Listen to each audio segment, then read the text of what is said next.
नमस्कार दोस्तों, आप सब लोग कैसे हैं। मैं सीएम सुमित रस्तोगी आपका स्वागत करता हूं सुमित रस्तोगी क्लासेस में, जहां मैं आज आपके लिए लेके आया हूं rapid revision material costing chapter की। और ये चैप्टर आज आपके लिए खास होने वाला है क्योंकि इसके अंदर कुछ मेन पॉइंट्स मैं आपके साथ डिस्कस करूंगा। इसमें कुछ थ्योरी पॉइंट्स, कुछ प्रैक्टिकल पॉइंट्स, एमसीक्यू, लगभग सब कुछ यहाँ पे कवर होगा। और आपको इस क्लास का बहुत फायदा मिलेगा एग्जाम जून 25 में जो बच्चे देंगे उनको भी, और दिसंबर 25 उनको भी। हाँ जी, आज के लेक्चर में मैं आपके लिए कौन कौन से पॉइंट डिस्कस करूंगा, जरा एक नज़र उन पे डालते हैं। सबसे पहले आपके पास है meaning of material cost, types of material cost, procurement of material, economic order quantity, factors to be consider while computing economic order quantity, basis for inventory control, practical questions related to economic order quantity, stock levels, inventory turnover ratio, stock valuation etcetera. And last में आपके पास आएगा MCQ. तो देखिए भाई, सबसे पहले आज का जो पॉइंट है वो है meaning of material cost. Material cost is the cost of material used to manufacture a product और provide a service. Material is the most important element of cost. मतलब जो भी हम मटेरियल यूज कर रहे हैं किसी प्रोडक्ट को बनाने में, उस प्रोडक्ट को बनाने में जो भी मटेरियल आपका लगा उसकी कॉस्ट को हम कहते हैं मटेरियल कॉस्ट। ठीक है ना, ये एक इंपॉर्टेंट एलिमेंट होता है टोटल कॉस्ट के अंदर। Types of material cost, material cost को हम दो पार्ट में डिवाइड कर सकते हैं, डायरेक्ट मटेरियल कॉस्ट और दूसरा आपके पास है indirect material cost. Direct material cost जो होती है वो ऐसी कॉस्ट होती है जिसको आसानी से टेस्ट किया जा सकता है, आइडेंटिफाई किया जा सकता है, जिसका मेजर रोल होता है फिनिश प्रोडक्ट को बनाने में। जैसे यदि हम कोई शर्ट बना रहे हैं तो उसमें कपड़ा, क्लोथ हमारे लिए मेन मटेरियल है। कोई हम टेबल बना रहे हैं, वुडन टेबल, तो उसमें वुड हमारे लिए, टिम्बर हमारे लिए मेन मटेरियल है, दैट इज डायरेक्ट मटेरियल है। ठीक है ना। इसी तरीके से यदि मैं शूज बना रहा हूँ तो लेदर मेरे लिए क्या मेन मटेरियल है, डायरेक्ट मटेरियल है। इनडायरेक्ट मटेरियल वो मटेरियल होता है जो मेन मटेरियल नहीं होता, बट आपको कहीं ना कहीं प्रोडक्ट बनाने में आपकी मदद कर रहे हैं। जैसे कि हम शर्ट बनाते हैं तो उसमें जो धागा यूज कर रहे हैं, थ्रेड यूज कर रहे हैं, जो बटन यूज कर रहे हैं, वो हमारे लिए क्या इनडायरेक्ट मटेरियल है। जो हम फर्नीचर तैयार कर रहे हैं आपके लिए, उस फर्नीचर को बनाने में जो हम नेल्स, फेविकॉल यूज कर रहे हैं, वो हमारे लिए इनडायरेक्ट मटेरियल है। ठीक है ना। नेक्स्ट पॉइंट आपके पास आता है procurement of material. The crucial function of procurement of material lies with the purchase department. मतलब परचेज डिपार्टमेंट के लिए ये एक क्रूशियल फंक्शन है procurement of material. Before proceeding with the function, the manager in charge of the purchase, along with other top management personnel, would have to clear about a set of questions which are mentioned as below. ठीक है ना। तो यहाँ पे जो हमारा in charge होता है, परचेज मैनेजर जो होता है, वो टॉप मैनेजर, जो टॉप मैनेजमेंट है हमारी, जो हमारा परचेज मैनेजर है और जो हमारे टॉप मैनेजमेंट है, उनके बीच में काफी सारे क्वेश्चन डिस्कस किए जाते हैं। कौन कौन से? पहला है what to purchase, when to purchase, where to purchase, how much to purchase, at what price to purchase. तो what to purchase का मतलब क्या? Right material with good quality. when to purchase का मतलब राइट टाइम, कब खरीदना चाहिए। where to purchase, right source का मतलब कौन सा सप्लायर से खरीदना चाहिए। how much to purchase, कितनी क्वांटिटी आपको खरीदनी चाहिए, किस प्राइस पे खरीदनी चाहिए, राइट प्राइस क्या होना चाहिए। हाँ जी, पॉइंट नंबर 4 हमारे लिए आ गया economic order quantity. Economic order quantity का मतलब एक ऐसी क्वांटिटी जिस क्वांटिटी को परचेज करने पर या जिस क्वांटिटी का ऑर्डर देने पर हमारी जो ऑर्डरिंग कॉस्ट और कैरिंग कॉस्ट होती है वो मिनिमम हो जाती है। तो इसको देखो कैसे पढ़ते हैं। Economic order quantity refers the quantity to be purchase every time so as to minimise the total of two types of cost associated with purchase. कि परचेजिंग कॉस्ट इनकर करने के साथ साथ आपको ऑर्डरिंग कॉस्ट भी इनकर करनी पड़ती है और आपको कैरिंग कॉस्ट भी इनकर करनी पड़ती है। तो हम चाहते हैं कि जब हम मटेरियल खरीदें तो हमारी जो कैरिंग कॉस्ट और हमारी जो ऑर्डरिंग कॉस्ट है वो दोनों मिनिमम आए। The size of the order for which both ordering and carrying costs are minimum is known as economic order quantity. मतलब जिस क्वांटिटी को खरीदने से या खरीदने पर हमारी ऑर्डरिंग कॉस्ट और कैरिंग कॉस्ट मिनिमम हो जाती है, उस क्वांटिटी को हम कहते हैं इकोनॉमिक ऑर्डर क्वांटिटी। जिसको निकालने के लिए आर एम विल्सन ने ये फॉर्मूला बना रखा है, R M Wilson. R M Wilson Richard Michael Wilson American mathematician है, जिन्होंने एक फॉर्मूला डेवलप किया है इकोनॉमिक ऑर्डर क्वांटिटी निकालने का। 2 into annual demand into cost per order divided by carrying cost per unit per annum under root. इस फॉर्मूले से जो यूनिट्स निकल के आएगी, सपोज करते हैं एक्स यूनिट्स निकल के आती है, तो ये जो एक्स यूनिट्स हैं ये आपके लिए क्या है इकोनॉमिक ऑर्डर क्वांटिटी। मतलब हम मान के चल सकते हैं कि एक्स सपोज करते हैं 1000 यूनिट है, तो उसका मतलब विल्सन क्या कहता है कि आपको सप्लायर से बार बार 1000 यूनिट मांगनी चाहिए। मान लो आपको 10,000 यूनिट पूरे साल में चाहिए, तो आप एक बार में 1000 यूनिट उसको परचेज करो। एक हजार यूनिट का ऑर्डर प्लेस करो, तो ऐसा करने से आपकी जो ऑर्डरिंग कॉस्ट आएगी वो साल में 10 बार आएगी, क्योंकि आपको 10,000 यूनिट खरीदनी है, ठीक है ना। तो ऑर्डरिंग कॉस्ट का खर्चा और कैरिंग कॉस्ट का खर्चा जो आएगा वो आपका क्या आएगा, मिनिमम आएगा। मतलब हमें तो अपनी ओवरऑल कॉस्ट को क्या करना है, मिनिमाइज करना है। नेक्स्ट है factors to be consider while computing economic order quantity.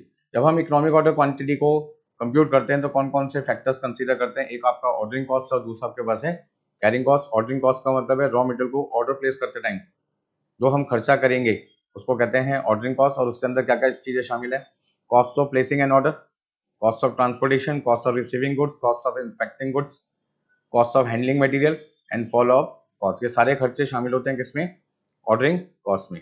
Inspecting goods का मतलब जब आपने ऑर्डर प्लेस किया होगा और ऑर्डर आप रिसीव करेंगे तो आपको चेक करना पड़ेगा कि जो ऑर्डर आपने प्लेस किया सप्लायर को, जिस क्वालिटी का, जिस साइज का, जिस शेप का, जिस डिजाइन का, क्या वो सारी चीजें मैच करती है नहीं करती, ठीक है ना। तो ये हर बार चेक करनी पड़ेगी, हर बार आपका खर्चा आएगा। हैंडलिंग मटेरियल का मतलब जो आपने अलग अलग तरीके का मटेरियल आपने मंगवाया, तो आप जब रिसीव करेंगे तो रिसीव करने के बाद उसे हर बार सही लोकेशन पे रखना पड़ेगा, ताकि जब वर्कर को मटेरियल की रिक्वायरमेंट होगी तो स्टोर डिपार्टमेंट को मटेरियल को ढूंढने में समय वेस्ट नहीं करना पड़ेगा। इससे वर्कर का भी टाइम वेस्ट नहीं होगा और जो फैक्ट्री है वो आइडियल भी नहीं रहेगी, मशीन भी आइडियल नहीं रहेगी। तो इससे हम अपनी आइडियल टाइम कॉस्ट भी क्या कर सकते हैं, रिड्यूस कर सकते हैं। फॉलोअप कॉस्ट का मतलब है ऑर्डर प्लेस करने के बाद हमें सप्लायर से लगातार टच में रहना पड़ता है कि भैया आप हमारा ऑर्डर सबसे पहले पूरा करो, क्योंकि हमारे को मटेरियल की रिक्वायरमेंट है। अदरवाइज आपने डिले कर दिया तो हमारा काम बढ़ जाएगा। काम कैसे बढ़ेगा, जब मटेरियल खत्म हो जाएगा तो हमें दूसरी जगह से मटेरियल महंगे रेट पे खरीदना पड़ेगा, हमारी कॉस्ट बढ़ेगी, तो काम बढ़ेगा ना, दूसरे सप्लायर की तरफ भागना पड़ेगा, ठीक है। और हमारे वर्कर आइडियल रहेंगे तो कहीं ना कहीं वो जो वर्कर खाली बैठे रहेंगे मटेरियल की शॉर्टेज की वजह से हमारी लेबर कॉस्ट बढ़ जाएगी, हमारी मशीन जो हमने किराए पे ले रखी है वो आइडियल रहेगी तो हमारा रेंट का खर्चा बढ़ जाएगा, ठीक है। तो ऐसे में हमारा एक तरीके से क्या होगा, काफी नुकसान हो जाएगा। तो हमें ये सब चीजें रोकने के लिए क्या करना पड़ेगा, फॉलोअप कॉस्ट इनकर करनी पड़ेगी, एक पर्सन अपॉइंट करना पड़ेगा जो रेगुलर टच में रहेगा किसके, सप्लायर के। नेक्स्ट आपके पास आता है carrying cost. The carrying cost refer to the cost incur in maintaining minimum level of inventory. मतलब मिनिमम लेवल ऑफ इन्वेंट्री को मेंटेन करने के लिए जो हम कॉस्ट को इनकर करते हैं उस कॉस्ट को कहते हैं कैरिंग कॉस्ट। मतलब वो क्वांटिटी जो हर वक्त हमारे गोडाउन में, हमारे स्टोर में रखी रहती है, ताकि जब भी हम प्रोडक्शन शुरू करें तो वो क्वांटिटी हम हमेशा वर्कर को फटाफट से दे देंगे और वो उससे क्या करेगा, प्रोडक्शन शुरू कर देगा। तो वो क्वांटिटी जो हमेशा हमारे पास रहती है दैट इज क्या है, उसको रखने का जो खर्चा आएगा वो हमारी होती है कैरिंग कॉस्ट। नेक्स्ट आपके पास है बहुत ही इंपॉर्टेंट पॉइंट है इन्वेंट्री कंट्रोल, और इस पॉइंट में हम बहुत सारी चीजें आज की क्लास में पढ़ेंगे। Inventory control as the function, inventory control क्या है, the function of ensuring that sufficient goods are retain in stock to meet all requirement without carrying unnecessary large stock. मतलब बिना लार्ज स्टॉक को रखे जो भी हमारी रिक्वायरमेंट है हम उसको पूरा कर सके, तो उसके लिए जो हमें स्टॉक मेंटेन करना पड़ेगा, ठीक है ना, वो स्टॉक जो हमें मेंटेन करना पड़ेगा हमारी रिक्वायरमेंट को फुलफिल करने के लिए। लेकिन इस बात का भी खास ध्यान रखना पड़ेगा कि वो एक्स्ट्रा लार्ज स्टॉक ना हो, अननेसेसरी हमने ना रखा हो, मतलब जरूरत नहीं है फिर भी हमने उसको रखा हुआ है। हमें रोज की जरूरत है 10 किलोग्राम मटेरियल को, हमने रख दिया 25 किलोग्राम, तो अननेसेसरी हमने 15 किलोग्राम मटेरियल क्यों रखा हुआ है यार, जब हमें उसकी जरूरत ही नहीं है। तो हमें रिक्वायरमेंट ही 10 की है तो हम बेकार में 15 किलोग्राम क्यों रखें। चलो 1-2 किलोग्राम ऊपर रखा होता, 10 की जगह 11, 12, 13 किलोग्राम रखा होता तो समझ भी आती कि कभी शॉर्टेज हो जाए तो प्रॉब्लम सॉल्व कर सकते हैं यहाँ से। लेकिन जब जरूरत ही नहीं है तो हमने बेकार में 25 किलोग्राम मटेरियल क्यों रखा हुआ है। तो इन्वेंट्री कंट्रोल एक ऐसा फंक्शन है जहां पर मैनेजमेंट को, जो मैनेजर्स होते हैं उनको ये ध्यान रखना पड़ता है कि हमें अपना स्टॉक कितना मेंटेन करके रखना चाहिए, ताकि जो हमारी रेगुलर बेसिस पर रिक्वायरमेंट है हम उसको समय पर पूरा कर सकें, और एक्स्ट्रा लार्ज स्टॉक की हमें को रिक्वायरमेंट भी ना हो, उसको हमें क्या करना हो, अवॉइड करना पड़े, मतलब कि उसकी जरूरत ना पड़े। मैनेजमेंट में adopt the following basis for inventory control, और इन्वेंट्री कंट्रोल के लिए बहुत सारे बेसिस हैं जो एक मैनेजमेंट अडॉप्ट कर सकता है। हाँ जी, पहला आपके पास क्या है, बाय सेटिंग क्वांटिटेटिव लेवल्स, दूसरा on the basis of relative classification, ratio analysis, और लास्ट आपके पास है फिजिकल कंट्रोल। इनके बेस पर हम क्या कर सकते हैं, इन्वेंट्री कंट्रोल कर सकते हैं। तो आपसे यदि एग्जाम में कल एमसीक्यू पूछते हैं तो आपसे पूछ सकते हैं इन्वेंट्री कंट्रोल के बताइए कौन कौन से बेसिस होते हैं जिनके बेस पर हम इन्वेंट्री कंट्रोल कर सकते हैं। तो ये 4 आपके पास ऑप्शन है। तो बट एग्जाम में तो आपको क्या मिलेगा, पहला बेसिस कौन सा होगा, रेशियो एनालिसिस, दूसरा फिजिकल कंट्रोल, तीसरा बाय सेटिंग क्वांटिटेटिव लेवल्स, और आपका लास्ट आंसर है ऑल द अबव। तो आपका आंसर हो जाएगा ऑल द अबव। बात समझ में आ रही है, चलिए। हाँ जी, सबसे पहले इन्वेंट्री कंट्रोल में जो फर्स्ट मेथड है बाय सेटिंग क्वांटिटेटिव लेवल, ठीक है ना। इसके अंदर आपके पास क्या आ गए, स्टॉक लेवल्स आ गए। आप इसको क्या कर सकते हैं, स्टॉक लेवल्स वैसे पता ही लग रहा था, क्वांटिटेटिव लेवल्स का मतलब क्या हो गया, स्टॉक लेवल। तो स्टॉक लेवल में सबसे पहले आपके पास क्या, रीऑर्डर लेवल, जो आपको बताता है कि कब आपको ऑर्डर प्लेस करना चाहिए। रीऑर्डर लेवल क्या बताता है कि आपको कब सप्लायर को इन्फॉर्म करना है कि आप हमें मटेरियल भेज दो, ठीक है ना। सप्लायर आपको फोन करके पूछ रहा है कि भाई मैं मटेरियल भेज दूं, तो आपने कहा आपको फोन करके पूछने की जरूरत नहीं है, हम आपको खुद बोलेंगे कि हमारा मटेरियल आप हमें भेज दो। तो हम कब उसको बोलेंगे, तो हमने एक क्वांटिटी अपने गोडाउन के अंदर फिक्स कर रखी है कि जब वो क्वांटिटी हमारे गोडाउन में जैसे ही उस लेवल पे हमारा मटेरियल बचेगा, हम इमीडिएटली सप्लायर को कॉल कर देंगे। सपोज करते हैं हमने अपने गोडाउन के अंदर 1000 यूनिट फिक्स कर रखी है कि यदि हमारे गोडाउन के अंदर जैसे ही मटेरियल की क्वांटिटी 1000 या 1000 से कम होने लगेगी, इमीडिएटली हम सप्लायर को क्या करेंगे, कॉल करेंगे और उसको बोल देंगे भाई 5000 यूनिट मटेरियल की भेज दो। तो वो जो 5000 यूनिट भेज रहे हैं, मतलब 5000 यूनिट का जो हमने ऑर्डर प्लेस किया है, वो 5000 यूनिट हमारे लिए क्या है, री ऑर्डर क्वांटिटी है। लेकिन 1000 यूनिट जिस लेवल को देखकर मैंने 5000 का ऑर्डर प्लेस किया है, वो मेरे लिए है री ऑर्डर लेवल। तो यहाँ पे बच्चे ना बड़े कंफ्यूज हो जाते हैं री ऑर्डर क्वांटिटी में और री ऑर्डर लेवल में। री ऑर्डर लेवल क्या बताता है, कब मुझे 5000 यूनिट मंगवानी है, 1000 यूनिट जब मेरे गोडाउन में बचेगी या उसको टच करेगी, तो मान लो ये 1000 यूनिट का लेवल है, जैसे ही मेरा मटेरियल इससे धीरे धीरे कम होकर यहाँ आएगा या इससे कम होने लगेगा, ये जो लेवल होगा जिसको मैं कहता हूँ री ऑर्डर लेवल, 1000 यूनिट, ये मेरे लिए री ऑर्डर लेवल है। मैंने सप्लायर को क्या कहा, 5000 यूनिट भेज दो, वो हो गया री ऑर्डर क्वांटिटी, आप उसको इकोनॉमिक ऑर्डर क्वांटिटी भी कह सकते हैं। मैक्सिमम स्टॉक लेवल, अब मेरे गोडाउन के अंदर कितना स्पेस है, ठीक है, मुझे उससे कोई मतलब नहीं है। मैक्सिमम स्टॉक लेवल का मतलब है कि ज्यादा से ज्यादा मुझे अपना स्टॉक कितना रखना चाहिए। सपोज करते हैं मेरे गोडाउन में जो स्पेस है उसमें मैं 10,000 यूनिट रख सकता हूँ, बट मेरे को ज्यादा से ज्यादा जो स्टॉक चाहिए वो 7,000 यूनिट का चाहिए। मतलब 7,000 से ज्यादा कभी मेरी फैक्ट्री के अंदर डिमांड ही नहीं होती है, ठीक है ना। तो उसका मतलब क्या हुआ, तो 3,000 यूनिट का स्पेस मेरे पास एक्स्ट्रा पड़ा हुआ है, वो अननेसेसरी पड़ा हुआ है, उससे मेरी कैरिंग कॉस्ट क्या हो रही है, बढ़ रही है, क्योंकि मुझे उतने 3,000 यूनिट के स्पेस का रेंट फालतू देना पड़ रहा है जिसको मैं कभी भी यूटिलाइज नहीं करूंगा। तो मुझे क्या करना चाहिए, उन 3,000 यूनिट का जो स्पेस अनयूटिलाइज रहेगा हमेशा फ्यूचर में, उसे क्या करो, या तो सबलेट कर दो या फिर उस जगह को क्या कर दो, खाली कर दो, या फिर किसी और प्रोडक्ट को बनाने में उसको यूटिलाइज करो, ताकि उस जगह का भी आप रेंट यूटिलाइज कर सकें। मिनिमम स्टॉक लेवल का मतलब क्या है, वो क्वांटिटी जो आपको हमेशा चाहिए, मिनिमम मिनिमम लेवल की क्वांटिटी को हम क्या कहते हैं, मिनिमम स्टॉक लेवल, जिससे अभी सारी चीजें हम बहुत डिटेल में समझेंगे। एवरेज स्टॉक लेवल का मतलब जो नॉर्मली हमारे को रिक्वायरमेंट होती है, थ्योरी बेस पे तो हम उसको ऐसे ही बोलेंगे। डेंजर स्टॉक लेवल का मतलब है इमरजेंसी पीरियड में जब हमें मटेरियल की रिक्वायरमेंट होती है, तो इमरजेंसी पीरियड की जितनी क्वांटिटी मुझे मटेरियल की चाहिए उसे हम कहते हैं डेंजर लेवल, ठीक है ना। तो सबसे पहले हम बात करते हैं रीऑर्डर लेवल, जिसका फॉर्मूला है maximum usage into maximum time, और उसको निकालने का दूसरा फॉर्मूला है safety stock plus lead time consumption. Lead time का मतलब है नॉर्मल टाइम में गुड्स को डिलीवर करने में जो समय लगता है, ठीक है ना, उसको कहते हैं लीड टाइम कंजम्पशन, जिसको आप कह सकते हैं average time consumption, average usage into average time. Next आपके पास है minimum level, reorder level minus average usage into average time. Maximum stock level, maximum stock level reorder level plus reorder quantity minus minimum usage minimum time. Average stock level, इसके दो फॉर्मूले हैं, एक minimum level plus maximum level divide by 2, और दूसरा आपके पास है minimum stock level plus ROQ divide by 2। Danger level का फॉर्मूला है इमरजेंसी यूसेज, हाँ जी, डेंजर लेवल का फॉर्मूला क्या है, average usage into emergency time, मतलब इमरजेंसी टाइम को मल्टीप्लाई कर दो किससे, एवरेज यूसेज से। मतलब इमरजेंसी पीरियड 3 दिन है और एक दिन में हम नॉर्मली 200 यूनिट कंज्यूम करते हैं, तो 3 दिन में 200 यूनिट के हिसाब से कितना हुआ, 600। तो 600 यूनिट आपके पास क्या आ जाएगा, डेंजर लेवल आ जाएगा, ठीक है ना भाई। नेक्स्ट आपके पास है on the basis of relative classification. अब रिलेटिव क्लासिफिकेशन के बेस पर जब हम यहाँ पे इन्वेंट्री कंट्रोल करते हैं, तो वहां पे हमारे पास 3 मेथड आते हैं, एबीसी एनालिसिस, एक आपके पास है fast low and non moving item analysis, vital essential and desirable analysis. पहला पॉइंट है एबीसी एनालिसिस।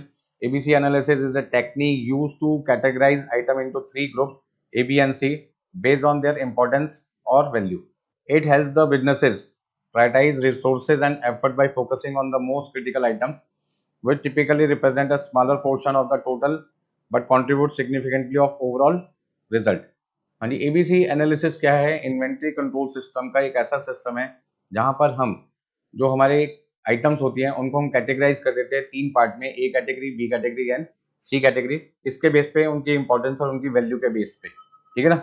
यहाँ पर ये जो एबीसी एनालिसिस सिस्टम है जो इन्वेंट्री कंट्रोल में अपनाया जाता है, वो बिजनेस को मदद देता है। किस तरीके से मदद देता है कि जो उनके रिसोर्सेज हैं उनकी प्रायोरिटाइज कैसे की जाए, उनको लिस्ट कैसे की जाए, उनको नंबरिंग कैसे दी जाए। कहने का मतलब है कि जो ए कैटेगरी में आइटम्स आती हैं उनकी वैल्यू क्या होती है, लार्ज होती है, क्वांटिटी कम होती है, बट वो सेल वैल्यू में मेजर रोल प्ले करती है। ठीक है ना। Items are classified into 3 categories under ABC. A category क्या हो गया, हाई वैल्यू, बी कैटेगरी क्या हो गया, मीडियम वैल्यू, और सी कैटेगरी क्या हो गया, लो वैल्यू। जहां पे वैल्यू कम होती है लेकिन क्वांटिटी ज्यादा होती है। मीडियम के केस में क्या होता है, वैल्यू हाई के मुकाबले तो काफी कम होगी लेकिन लो के मुकाबले ज्यादा होगी, और क्वांटिटी क्या होगी, लो के मुकाबले कम होगी, हाई के वैल्यू ज्यादा होगी। ठीक है ना। जैसे यदि यहाँ पर आपकी वैल्यू 21 करोड़ है तो यहाँ मान के चल लो आपके पास में 10 करोड़ है, और यहाँ पे आपके पास मान लो 3 करोड़ है। यहाँ क्वांटिटी 3 है फॉर एग्जाम्पल, यहाँ क्वांटिटी आपके पास होगी 10 और यहाँ क्वांटिटी आपके पास होगी 30। तो इसका मतलब क्या, अगर लो वैल्यू के केस में आपकी क्वांटिटी तो ज्यादा बिकती है बट वैल्यू कम होने की वजह से आप उस पर ज्यादा स्ट्रिक्ट कंट्रोल नहीं रखते। लेकिन हाई वैल्यू के केस में क्वांटिटी कम है, वैल्यू ज्यादा है, तो आपको स्ट्रिक्ट कंट्रोल रखना पड़ता है। हाँ जी। मीडियम वैल्यू के केस में आपको क्या करना पड़ता है, मॉडरेट अटेंशन देना पड़ता है। चलिए आगे देखते हैं। Fast, slow, and non-moving items analysis. Under this system, inventories are controlled by classifying them on the basis of frequency of usage. The classification of item into these three categories depends on the basis of inventory turnover is decided and classified accordingly. मतलब कहने का मतलब क्या है कि इस system के अंदर जो हमारी यूसेज की फ्रिक्वेंसी है, मतलब जो मटेरियल हम यूज कर रहे हैं उसकी फ्रिक्वेंसी क्या है, फास्ट है या स्लो है या नॉन मूविंग है, उसके बेस पर हम क्या करते हैं, इन्वेंट्री कंट्रोल करते हैं, उसके हिसाब से हम क्लासिफिकेशन करते हैं। Fast moving, these are the item that sell quickly and regularly. ये फास्ट मूविंग वो आइटम्स होते हैं जो फटाफट से बिक जाती हैं रेगुलरली बेसिस पे, कॉन्ट्रीब्यूटिंग सिग्निफिकेंटली टू सेल्स, और यहाँ पे जो हमारी टोटल सेल वैल्यू होती है उसमें उसका काफी अच्छा कॉन्ट्रीब्यूशन होता है। Example includes everyday goods like snacks, fruit, vegetable, electronic item etcetera. Slow moving items कौन सी होती है, these items sell at a slower pace and may sit in store for a longer period। मतलब cell तो होती है but कभी कभी cell होती है, रेगुलर बेसिस पे नहीं होती, इरेगुलर बेसिस पे होती है और लंबे समय तक हमारे यहाँ पे पड़ी रहती है क्योंकि मार्केट में इसकी डिमांड क्या होती है, बहुत कम होती है। Example can include seasonal items और स्पेशलाइज्ड प्रोडक्ट। ठीक है ना। स्पेशलाइज्ड प्रोडक्ट वो प्रोडक्ट होता है जो किसी पर्टिकुलर पर्सन के रिक्वायरमेंट के लिए होते हैं, सभी के लिए नहीं होते। जो प्रोडक्ट सभी के रिक्वायरमेंट के लिए नहीं होते तो जो स्पेसिफिक पर्सन की रिक्वायरमेंट होगी तो ही वो उसको खरीदेगा। ठीक है ना। तो जैसे आप केमिस्ट की शॉप पे जाते हो तो केमिस्ट की शॉप पे कुछ मेडिसिन तो क्या होती है, बहुत ज्यादा रेगुलर बेसिस पे, डेली बेसिस पे बिकती है। कुछ मेडिसिन ऐसी होती हैं जो स्पेशल कंडीशन में स्पेसिफिक कस्टमर के द्वारा ही मांगी जाती है, तो वो सेल तो होती है लेकिन कभी कभी सेल होती है। और कुछ ऐसी मेडिसिन होती हैं जो उससे कोई मांगता ही नहीं है, पड़ी ही रहती हैं। तो नॉन मूविंग क्या होती है, these are items that have never been sold in a while and have little to no demand। मतलब उसकी मार्केट में या तो बहुत कम डिमांड होती है या डिमांड होती ही नहीं है। तो हम कह सकते हैं नॉन मूविंग आइटम वो आइटम होती है जो जल्दी से सेल होती नहीं है, लंबे समय तक हमारे यहाँ पड़ी रहती है, क्योंकि मार्केट में उसकी कोई डिमांड होती नहीं है, बल्कि वो आउटडेटेड हो जाती है। आउटडेटेड का मतलब पड़े पड़े उनकी एक्सपायरी आ जाती है, जैसे मैंने मेडिसिन के केस में बताया। ठीक है ना। वो पड़ी हैं तो पड़ी हुई हैं।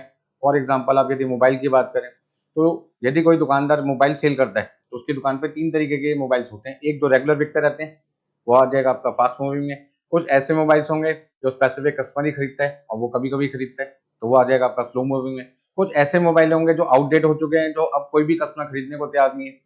ठीक है ना। तो यदि कोई मॉडल आउटडेटेड हो गया या उसमें अब आपको लगता है कि लेटेस्ट टेक्नोलॉजी नहीं आ रही या हमारा जो फोन है वो अपडेट नहीं हो पा रहा, नई एप्लीकेशंस नहीं चल पा रही, तो अब उसका कोई खरीदार नहीं है, तो वो किस में आ जाएगा, नॉन मूविंग कैटेगरी में आ जाएगा। फास्ट मूविंग क्या है, वो आइटम्स हैं जो क्विकली सोल्ड होती हैं, जिनकी हाई टर्नओवर होती है। ठीक है ना। दूसरा स्लो मूविंग, जिनकी जो सेल होती है वो स्लो होती है और उनकी लो टर्नओवर होती है।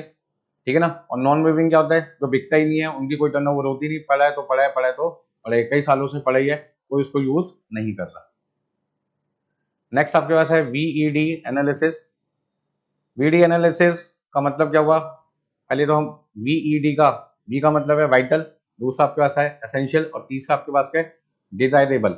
Analysis is used for primarily for control of spare parts. Normally ये एनालिसिस कहाँ पे यूज होती है, स्पेयर पार्ट। तो इस पे एमसीक्यू बन सकता है कि ये कौन से पार्ट्स के लिए यूज होता है, स्पेयर पार्ट्स के लिए यूज होता है। Spare parts can be classified into 3 category. हाँ जी, पहला कौन सा आपका वाइटल, दूसरा आपके पास है एसेंशियल और तीसरा आपके पास क्या है, desirable. Keeping in view the critically to production. Vital का मतलब क्या है, जिसकी बहुत ज्यादा इंपॉर्टेंस होती है, हाई डिमांड होती है। वाइटल स्पेयर्स वो स्पेयर्स होते हैं जहां पर यदि ये पार्ट खत्म हो गया तो आपकी फैक्ट्री के अंदर जो प्रोडक्शन है वो कंप्लीटली बंद हो जाएगी, और जिसकी वजह से आपकी जो कॉस्ट है, stock out cost, stock out cost का मतलब तो जानते हो ना कि स्टॉक खत्म होने की वजह से आपका वर्कर खाली बैठा हुआ है, मशीन का रेंट बेकार जा रहा है, फैक्ट्री का रेंट बेकार जा रहा है, और हो सकता है जो सप्लायर, जो कस्टमर ने हमें ऑर्डर दिया, जो कस्टमर हमें ऑर्डर दे रहे हैं उसको टाइम पे हम गुड सप्लाई न कर पाए, तो वो हमसे कहता है जितना बन गया उतना दे दो, बाकी मैं किसी और से खरीद लूंगा। तो जो क्वांटिटी में उसको नहीं बेच पाऊंगा समय पर, मान लो 1000 यूनिट देनी थी, 200 यूनिट में नहीं बेच पाया उसको, तो 200 यूनिट पे जो प्रॉफिट मिलना था वो भी मुझे क्या हो जाएगा, नहीं मिल पाएगा, लॉस हो जाएगा, क्योंकि वो 200 यूनिट किसी से मार्केट से खरीद लेगा। एसेंशियल, द स्पेयर्स और material absence of which can not be tolerated for more than few hours. मतलब आपके यहाँ जो मटेरियल है वो खत्म हो गया है, लेकिन 2 घंटे 4 घंटे 5 घंटे तक तो आप टॉलरेट कर सकते हो, उससे ज्यादा नहीं कर सकते, ठीक है ना। बट यहाँ पे आपकी कंप्लीटली प्रोडक्शन बंद नहीं हो रही, क्योंकि आपके पास जो मटेरियल है वो खत्म तो हो गया है, लेकिन जितना फैक्ट्री के अंदर अभी गोडाउन के अंदर पड़ा हुआ है, मतलब जितना मटेरियल फैक्ट्री के अंदर पड़ा है वो 4-5 घंटे 6 घंटे के लिए, तो तब तक हमारे पास में क्या है, ऑप्शन है कि हम मार्केट में फटाफट से दूसरी जगह से मटेरियल को लाके अपना प्रोडक्शन चालू कर सके, ठीक है ना। मोर देन फ्यू आवर्स और a day, the cost of loss production is high which is essential for production to continue are known as essential item. For a car assembly company, tire is an essential item. Without fixing the tire, the assembly of car will not be completed. अब car आपकी तैयार हो चुकी है, लेकिन उसमें tyre लगाना रह गया। ये समझो कि एक कार में 5 टायर लगते हैं, जिसमें से 4 टायर लग गए, लेकिन स्टेपनी का टायर अभी लगना बाकी है। तो हमने देखा हमारे पास एक टायर की शॉर्टेज है। अब जब तक वो टायर नहीं आएगा तो हम उस कार को कंप्लीट कार नहीं कह सकते, मतलब सेल नहीं कर सकते उस कार को। तो कहने का मतलब क्या हुआ कि वो 2 घंटे 4 घंटे 2 दिन 1 दिन के अंदर तो आ जाएगी, प्रोडक्शन नहीं रुकेगी, लेकिन आपकी सेल भी नहीं हो पाएगी। Desirable, the desirable spares are those spare parts which are needed but their absence for even a week और for more also will not lead to stoppage of the production. मतलब क्या कह सकते हैं, डिजायरेबल स्पेयर पार्ट्स वो spare parts होते हैं जिनकी एब्सेंस 1 हफ्ते से ज्यादा भी हो या 1 हफ्ते की भी हो, तो भी हमारी प्रोडक्शन की स्टॉपेज पर कोई फर्क नहीं पड़ेगा, मतलब प्रोडक्शन हमारा कंटिन्यूटी में चलता रहेगा। For example CD player for a car assembly company. अब वो सीडी प्लेयर मान लीजिए आपके पास में खत्म हो गया, तो इसका मतलब ये नहीं कि आपकी कार असेंबल नहीं हो पाएगी, कार तो असेंबल हो जाएगी, बाद में सीडी प्लेयर लग जाएगा शोरूम के अंदर, जब वो कार पहुंचेगी वहीं पे हम उसको सीडी प्लेयर लगा के दे देंगे, ठीक है जी। चलिए नेक्स्ट आपके पास है रेशियो एनालिसिस। रेशियो एनालिसिस में पहला है input output ratio. Inventory control can also be exercise by the use of input output ratio analysis. मतलब इनपुट आउटपुट रेशियो आपको ये बताता है कि जो आउटपुट मैं बनाना चाहता हूँ उसके लिए मुझे कितना इनपुट रिक्वायर्ड है। जैसे मुझे 10 किलोग्राम आउटपुट बनाना है और उसके लिए इनपुट लगता है 12 किलोग्राम, तो मेरा इनपुट आउटपुट रेशियो होगा 12 divide by 10 that is 1.2 kilogram for 1 unit of finish goods. Next आपके पास है inventory turnover ratio. Inventory turnover ratio आपको क्या बताता है, जो मटेरियल आप कंज्यूम कर रहे हैं उसकी स्पीड क्या है। ये टर्नओवर रेशियो हमेशा क्या होनी चाहिए, इन्वेंट्री हाई होनी चाहिए। ये आपको बताता है कि जो मटेरियल आपने कंज्यूम किया है और जो मटेरियल आपके पास बच गया उसका रिलेशन क्या है, मतलब raw material consume divide by average stock of raw material. अब रॉ मटेरियल कंज्यूम 10 लाख का है, एवरेज स्टॉक आपके पास है 1 लाख का, तो 10 लाख डिवाइड बाई 1 लाख, कहने का मतलब आपके पास 1 लाख रुपए का मटेरियल बचता है, तो उसके मुकाबले 10 गुना आपने मटेरियल कंज्यूम कर लिया फिनिश गुड्स को बनाने में। तो आपकी इन्वेंट्री टर्नओवर रेशियो कितने आ गए, 10 lakh divide by 1 lakh equal to 10 time 10 times आ गया आपके पास में। तो ये रेशियो जितनी ज्यादा होगी इसका मतलब आपके पास रॉ मटेरियल का स्टॉक उतना कम समय के लिए बचेगा, स्टॉक कम बचेगा तो आपका पैसा भी कम ब्लॉक होगा और जल्दी से वो फिनिश गुड में कन्वर्ट होगा, तो पैसे आपके पास जल्दी से जल्दी आएंगे। इसका मतलब क्या हुआ कि इन्वेंट्री टर्नओवर रेशियो हाई होना चाहिए आपके लिए। नेक्स्ट है फिजिकल कंट्रोल। इसके अंदर two bin system, establishment of system of budgets, perpetual inventory system, periodic inventory system, periodic का दूसरा नाम होता है कॉन्टिन्यूअस स्टॉक सिस्टम। ये सारी चीजें आती हैं जिनको अभी हम थोड़ी देर में डिटेल में डिस्कस करेंगे, मतलब इनके ऊपर प्रैक्टिकल क्वेश्चंस आएंगे, परपेचुअल पे भी और कॉन्टिन्यूअस पे भी। हाँ जी, प्रैक्टिकल क्वेश्चन में पहला क्वेश्चन मैं आपके लिए शुरू करने जा रहा हूँ, यहाँ से आपका मेन पॉइंट शुरू होता है रिविजन का। Question number 1, the average annual consumption of material is 18,250 units at A price of 36.50 per unit. मतलब आपके यहाँ जो पूरे साल की रिक्वायरमेंट है रॉ मटेरियल की वो है 18,200 यूनिट और आप एक यूनिट खरीदते हैं 36.50 की, जिसमें स्टोरेज कॉस्ट आपके पास है 20% of inventory cost and cost of placing an order is 50 rupees. The storage cost is 20% on an average inventory and cost of placing an order is ₹50। How much quantity is to be purchase at a time, मतलब आपसे पूछे कि एक बार में कितनी quantity खरीदनी चाहिए, तो एक बार में कितनी क्वांटिटी आपको खरीदनी चाहिए, इसका मतलब क्या है, उतनी क्वांटिटी एक बार में खरीदनी चाहिए जितनी क्वांटिटी का आप एक बार में ऑर्डर प्लेस करेंगे, that is economic order quantity. तो इकोनॉमिक ऑर्डर क्वांटिटी आपको निकालना है, इसके लिए हमें क्वेश्चन में जरूरत पड़ती है किसकी, आर एम विल्सन के फॉर्मूले की। हाँ जी, आर एम विल्सन ने हमें कहा था कि यदि आपको इकोनॉमिक ऑर्डर क्वांटिटी निकालनी है और आपको कोई भी ऑप्शन नहीं दे रखा कि किस क्वांटिटी को खरीदें, तो मैं आपको एक फॉर्मूला बताता हूँ, उससे जो क्वांटिटी निकलेगी 2 into annual demand into cost per order divide by carrying cost per unit per annum. इस फॉर्मूले से जो आंसर निकलेगा वो क्वांटिटी आप खरीद सकते हैं। तो विल्सन का फॉर्मूला हम कब यूज करते हैं, जब आपको कोई भी ऑर्डर क्वांटिटी के बारे में इंफॉर्मेशन ना दे रखी हो, तो आपको खुद ही ढूंढना पड़ेगा। तो इस क्वांटिटी के हिसाब से, हाँ जी, इस फॉर्मूले के हिसाब से जो क्वांटिटी आएगी वो क्या होगी, इस फॉर्मूले के हिसाब से 2 into annual demand into cost per order divided by carrying cost per unit per annum. अब कैरिंग कॉस्ट जो है वो परसेंटेज में दे रखी है और मुझे चाहिए पर यूनिट पर एनम। तो एक यूनिट को पूरे साल रखने का खर्चा 20% है और एक यूनिट कितनी है, 36 रुपये 50 पैसे। तो कैरी किसको करना है, रॉ मटेरियल को। रॉ मटेरियल कितने रुपए का, 36 रुपये 50 पैसे का, जिसको रखने का खर्चा कितना है, 20%। तो 36 रुपये 50 पैसे का 20% आपके पास आ जाएगा 7 रुपये 30 पैसे। तो जब मैंने फॉर्मूले की मदद से आंसर निकाला तो मेरे पास आंसर कितना है, 2 इंटू 18,250 इंटू 50 डिवाइडेड बाई 7.30, मतलब कि अंडर रूट करने के बाद हमारे पास जो इसकी वैल्यू आएगी वो आएगी 500 यूनिट। तो 500 यूनिट आपके पास क्या आ गया, इकोनॉमिक ऑर्डर क्वांटिटी। तो विल्सन क्या कहता है कि यदि कोई ऑर्डर क्वांटिटी आपको ना पता हो कि किस क्वांटिटी को खरीदें, तो इस फॉर्मूले से जो आंसर निकलेगा वो क्वांटिटी आप खरीदोगे, तो आपकी ऑर्डरिंग कॉस्ट और कैरिंग कॉस्ट क्या आएगी, मिनिमम आएगी, कम से कम आएगी, ठीक है ना।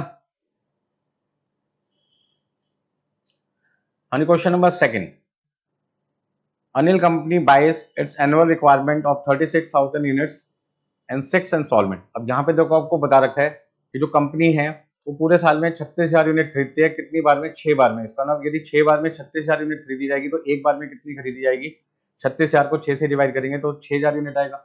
इसका ना कंपनी की जो ऑर्डर क्वांटिटी है, एग्जिस्टिंग ऑर्डर क्वांटिटी वो है 6,000 यूनिट। यहाँ पर एक यूनिट उसको 1 रुपए की मिलती है, ऑर्डरिंग कॉस्ट है 25 रुपए और जो कैरिंग कॉस्ट है वो 20% है, तो 1 रुपए का 20% आपके पास आ जाएगा 20 पैसे। कहने का मतलब क्या हुआ कि annual demand 36,000 unit, cost per order आपका 25 रुपए, carrying cost per unit per annum कितना, 20 पैसे। अब आपसे क्वेश्चन में क्या पूछते हैं, find the total annual cost of the existing inventory policy. Existing inventory policy में हम ये कह सकते हैं कि हमारी जो ऑर्डर क्वांटिटी है वो हमारी कितनी है, 36,000 divide by 6 equal to 6,000 unit. तो ये पूछ रहे हैं कि यदि हम सप्लायर से 6,000 यूनिट बार बार खरीदते रहें, ठीक है ना, तो बताइए हमारी टोटल कॉस्ट कितनी आएगी। तो सबसे पहले हम एक यूनिट कितने रुपए की खरीदते हैं, 1 रुपए की, ठीक है ना। तो 36,000 यूनिट 1 रुपए के हिसाब से हमारी जो परचेजिंग कॉस्ट आएगी वो कितनी आएगी, 36,000। तो परचेजिंग कॉस्ट का फॉर्मूला क्या है, annual demand into cost per unit. हाँ जी, कैरिंग कॉस्ट का फॉर्मूला क्या है, order quantity divide by 2 into carrying cost per unit per annum. और ऑर्डरिंग कॉस्ट का फॉर्मूला क्या है, annual demand divide by order quantity into cost per order. हाँ जी, इस फॉर्मूले की मदद से हम यहाँ पे ordering cost, purchasing cost, carrying cost सारी चीजें निकाल लेंगे। तो एनुअल डिमांड आपके पास है 36,000, 1 रुपए के हिसाब से 36,000 रुपए आ गए। ऑर्डरिंग कॉस्ट, अब एक साल में 36,000 यूनिट मुझे खरीदनी है और एक बार में यदि मैं 6,000 यूनिट खरीदूंगा तो साल में मुझे कितने ऑर्डर प्लेस करने पड़ेंगे, 6। एक ऑर्डर प्लेस करने का खर्चा यदि 25 रुपए आता तो 6 ऑर्डर प्लेस करने का खर्चा कितना आएगा, 150 रुपए। अब कैरिंग कॉस्ट कैसे निकालते हैं, हर थोड़े दिन में मुझे 6,000 यूनिट खरीदनी है। आज मैंने खरीदी, साल में मुझे 6 बार 6,000 यूनिट खरीदनी है, तो इसका ना एक साल में 6 का मतलब क्या हुआ, हर 2 महीने में एक बार मुझे 6,000 यूनिट खरीदनी पड़ेगी। तो यदि आज मैं 6,000 यूनिट खरीदूंगा तो आज तो मेरे पास 6,000 यूनिट होगी, लेकिन धीरे धीरे फैक्ट्री के अंदर इन 6,000 यूनिट का जब मैं यूज करने लगूंगा तो डेली मेरे यहाँ मटेरियल कम होने लगेगा।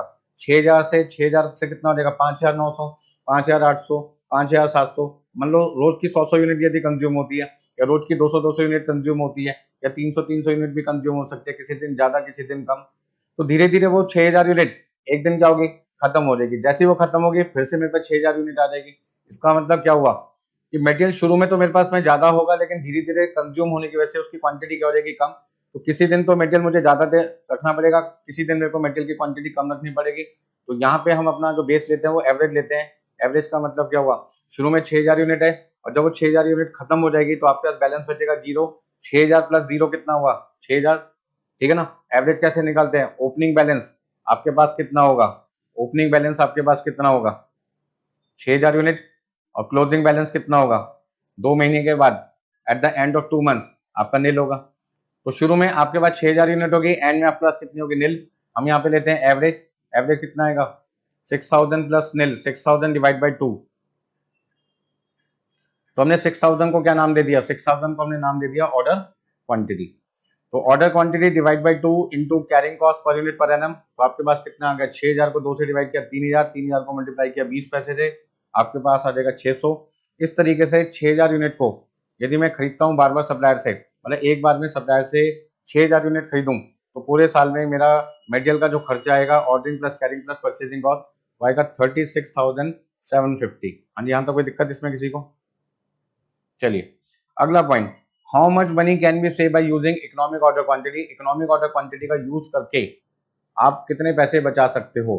तो इसका मतलब क्या हुआ, अब ये इकोनॉमिक ऑर्डर क्वांटिटी का पॉइंट कहां से आ गया। यदि मैं इकोनॉमिक ऑर्डर क्वांटिटी निकालता हूं तो मुझे विल्सन का फॉर्मूला यूज करना पड़ता है, क्योंकि विल्सन कहता है कि भाई आपको जब भी ईओक्यू निकालना है तो आप इस फॉर्मूले का यूज कर सकते हैं,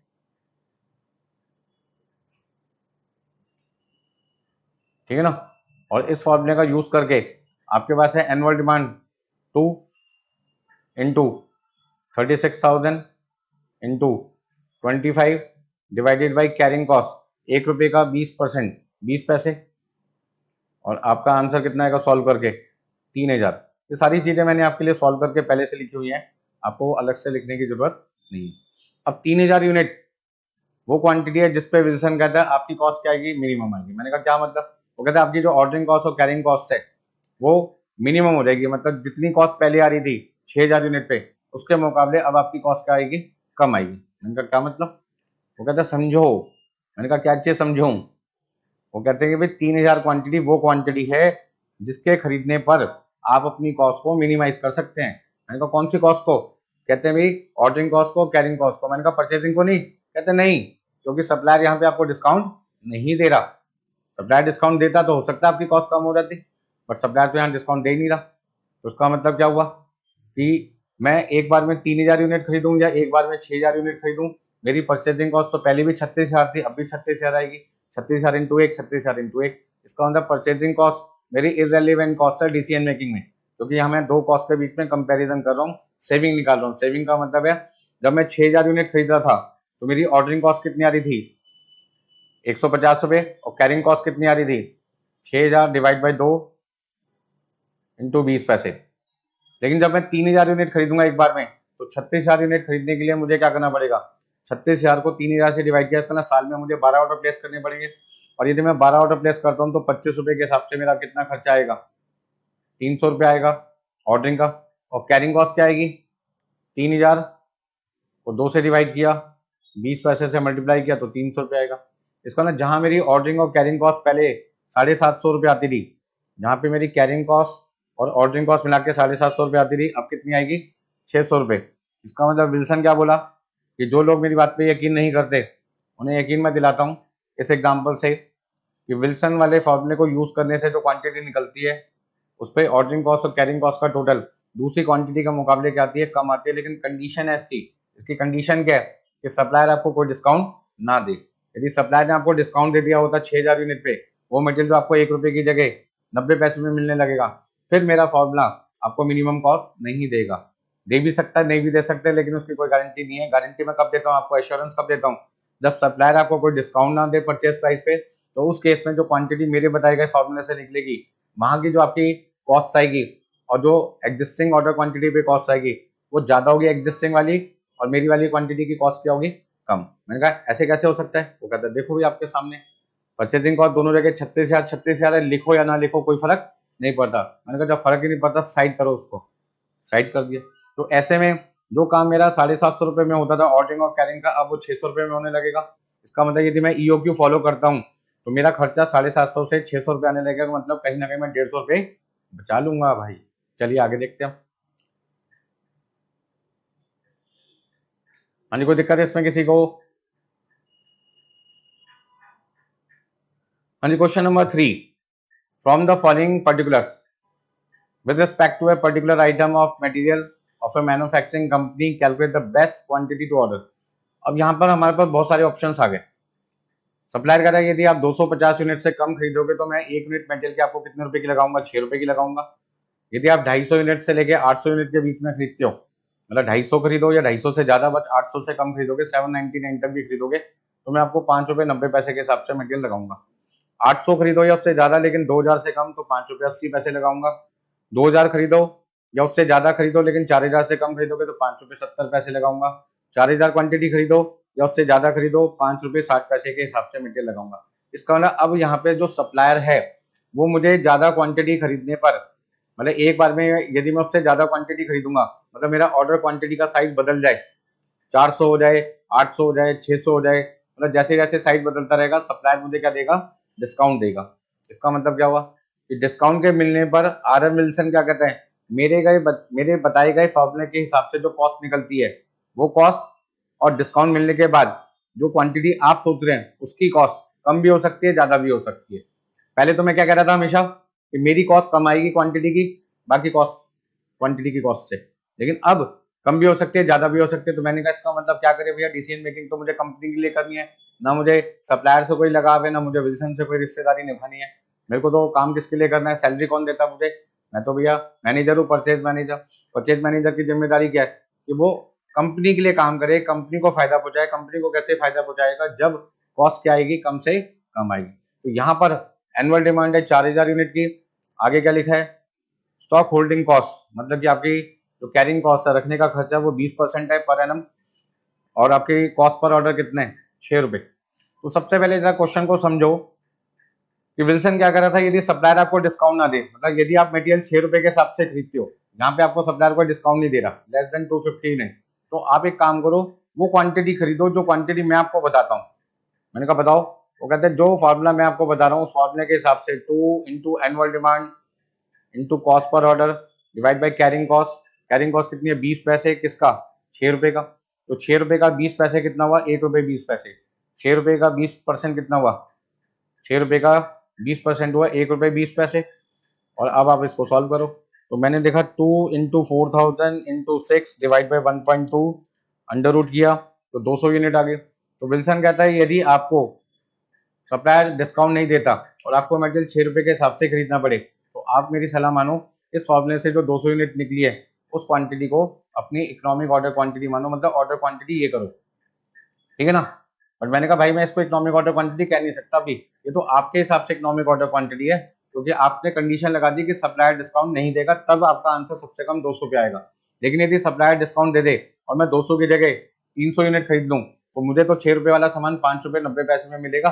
एक तो मेरी परचेजिंग कॉस्ट कम होगी और साथ ही साथ मेरी जो कैरिंग कॉस्ट है वो, जहां पे पहले 6 रुपए का 20% 1 रुपए 20 पैसे आता रहा, अब 5 रुपए 90 पैसे का 20% करने पर वो तो 1 रुपए 18 पैसे हो जाएगा। तो कहीं ना कहीं मेरी carrying cost per unit per annum 1 रुपए 20 पैसे से 1 रुपए 18 पैसे हो जाएगी। तो भाई मैं फिर आपके आंसर को इकोनॉमिक ऑर्डर क्वांटिटी नहीं मानूंगा। हाँ, आपकी बात को ध्यान में जरूर रखूंगा कि यदि मैं 250 से कम खरीदूंगा तो 200 परचेज करूंगा, लेकिन यदि 250, 800, 2000, 4000 के बीच में कोई क्वांटिटी खरीदता हूँ तो फिर मैं सबको कंसीडर करूंगा, सबकी टोटल कॉस्ट निकालूंगा, और जहां पे सबसे कम टोटल कॉस्ट आएगी वो क्वांटिटी मेरे लिए इकोनॉमिक ऑर्डर क्वांटिटी बन जाएगी। तो यहाँ पे मुझे जो इकोनॉमिक ऑर्डर क्वांटिटी निकालनी है वो विल्सन के पॉइंट ऑफ व्यू से नहीं निकालनी, कंपनी के पॉइंट ऑफ व्यू से निकालनी है, और ये काम परचेज मैनेजर को करना पड़ेगा। वो सुनेगा सबकी, करेगा अपने मन की। कैसे? देखिए फटाफट से। हाँ जी, आ जाओ। 200, 250, 800, 2000, 4000 ये क्या चीज है? यहाँ पे 250 से कम में तो मैंने विल्सन की बात सुनी और मैंने यहाँ पे क्वांटिटी ले ली 200। 250 से लेके 800 में मेरा स्लैब स्टार्ट होता है 250, तो मैंने 250 को बेस ले लिया। 800 स्टार्ट होता है, मैंने 800 को ले लिया। आप कोई भी क्वांटिटी ले सकते हैं, जरूर नहीं है कि मैंने 800 लिया 2000 लिया तो आप भी वही लें। आप 2100 ले सकते हैं, 2200 ले सकते हैं, 2500 ले सकते हैं। बट मैंने कहा जब क्वेश्चन को सिंपल ही बनाना है तो भाई स्टार्टिंग पॉइंट कोई बेस ले लो। तो हमने यहाँ पे ले लिया 200, 250, 800, 2000 और 4000।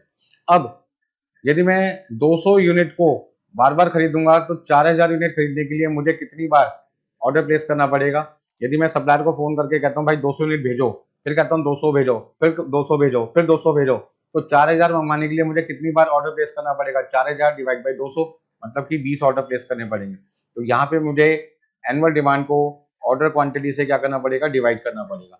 तो 4000 को एक बार 200 से डिवाइड किया 20 आ गया, 250 से डिवाइड किया 16 आ गया, 800 से डिवाइड किया 5 आ गया, 2000 से डिवाइड किया 2 आ गया, और 4000 से डिवाइड किया तो 1 आ गया।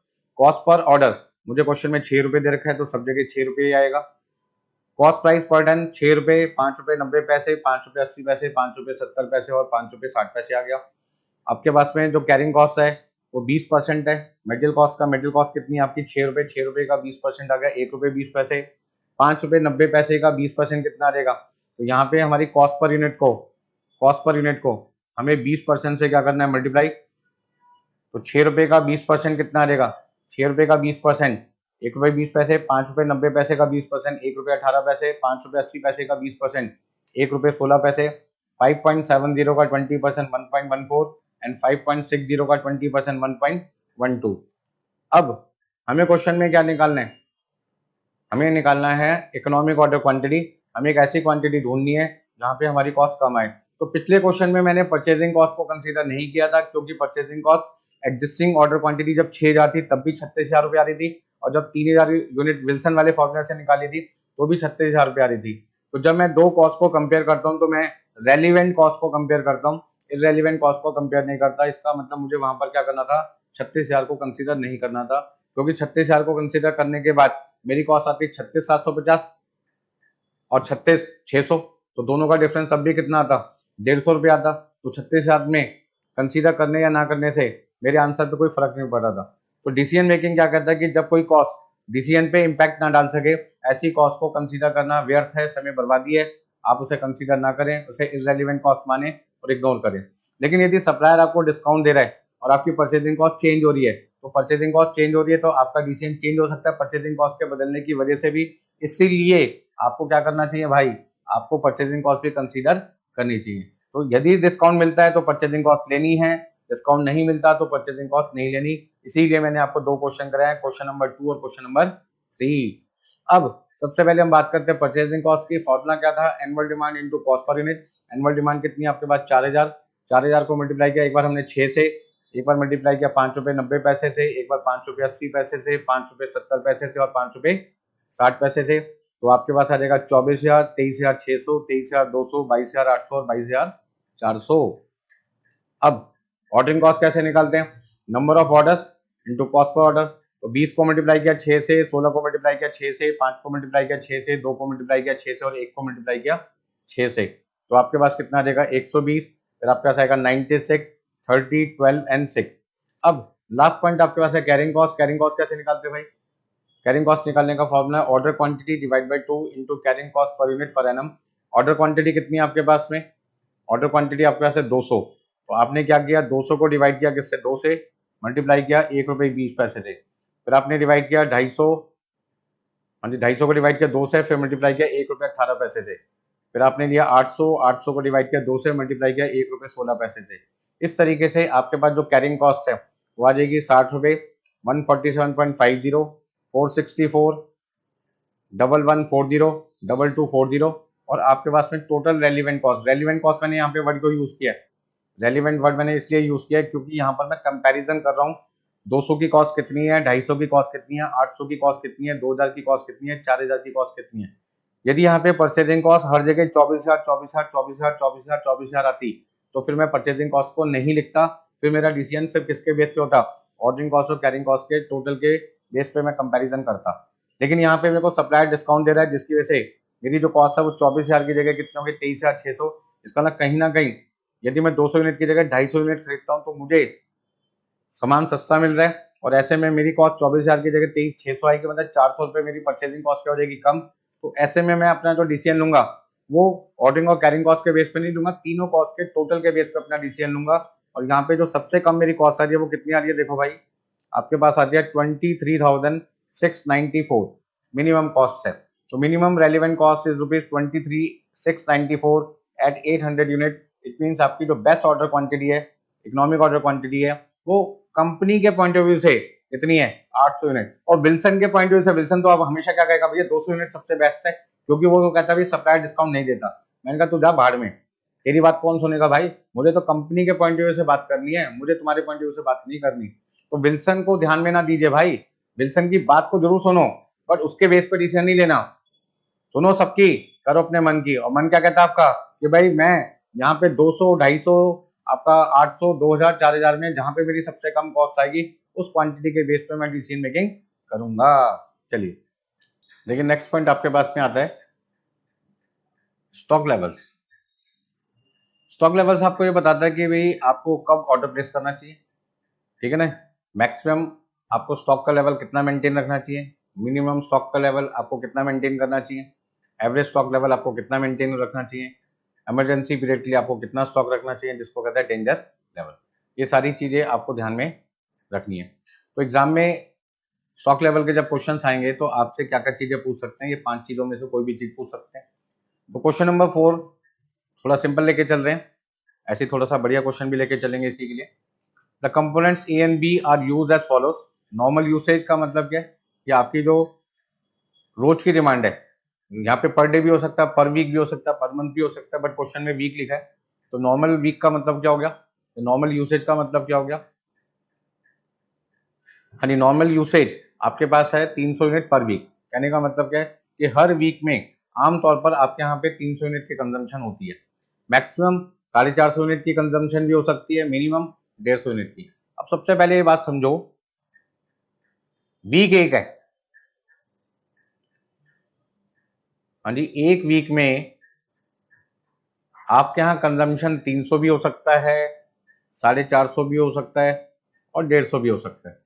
मतलब यदि मार्केट में हैवी डिमांड है, हैवी डिमांड है, बहुत ज्यादा ऑर्डर एक साथ आ गए, तो आपको प्रोडक्शन बढ़ानी पड़ेगी। तो आप ज्यादा से ज्यादा कितना मेटेरियल यूज कर सकते हो एक वीक में, 450 यूनिट।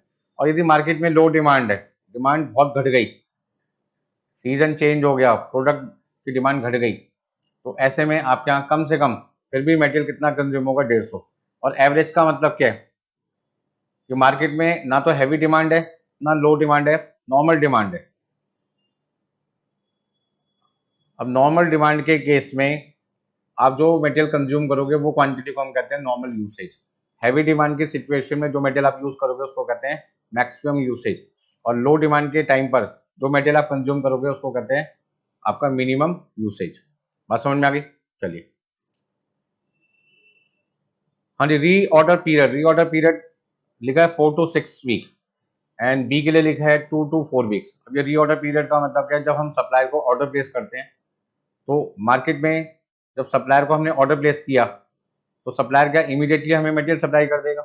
तो वो कहता है जी ए मटेरियल के केस में कम से कम आपका 4 हफ्ते लग सकता है, मैक्सिमम कितना लग सकता है 6 हफ्ते।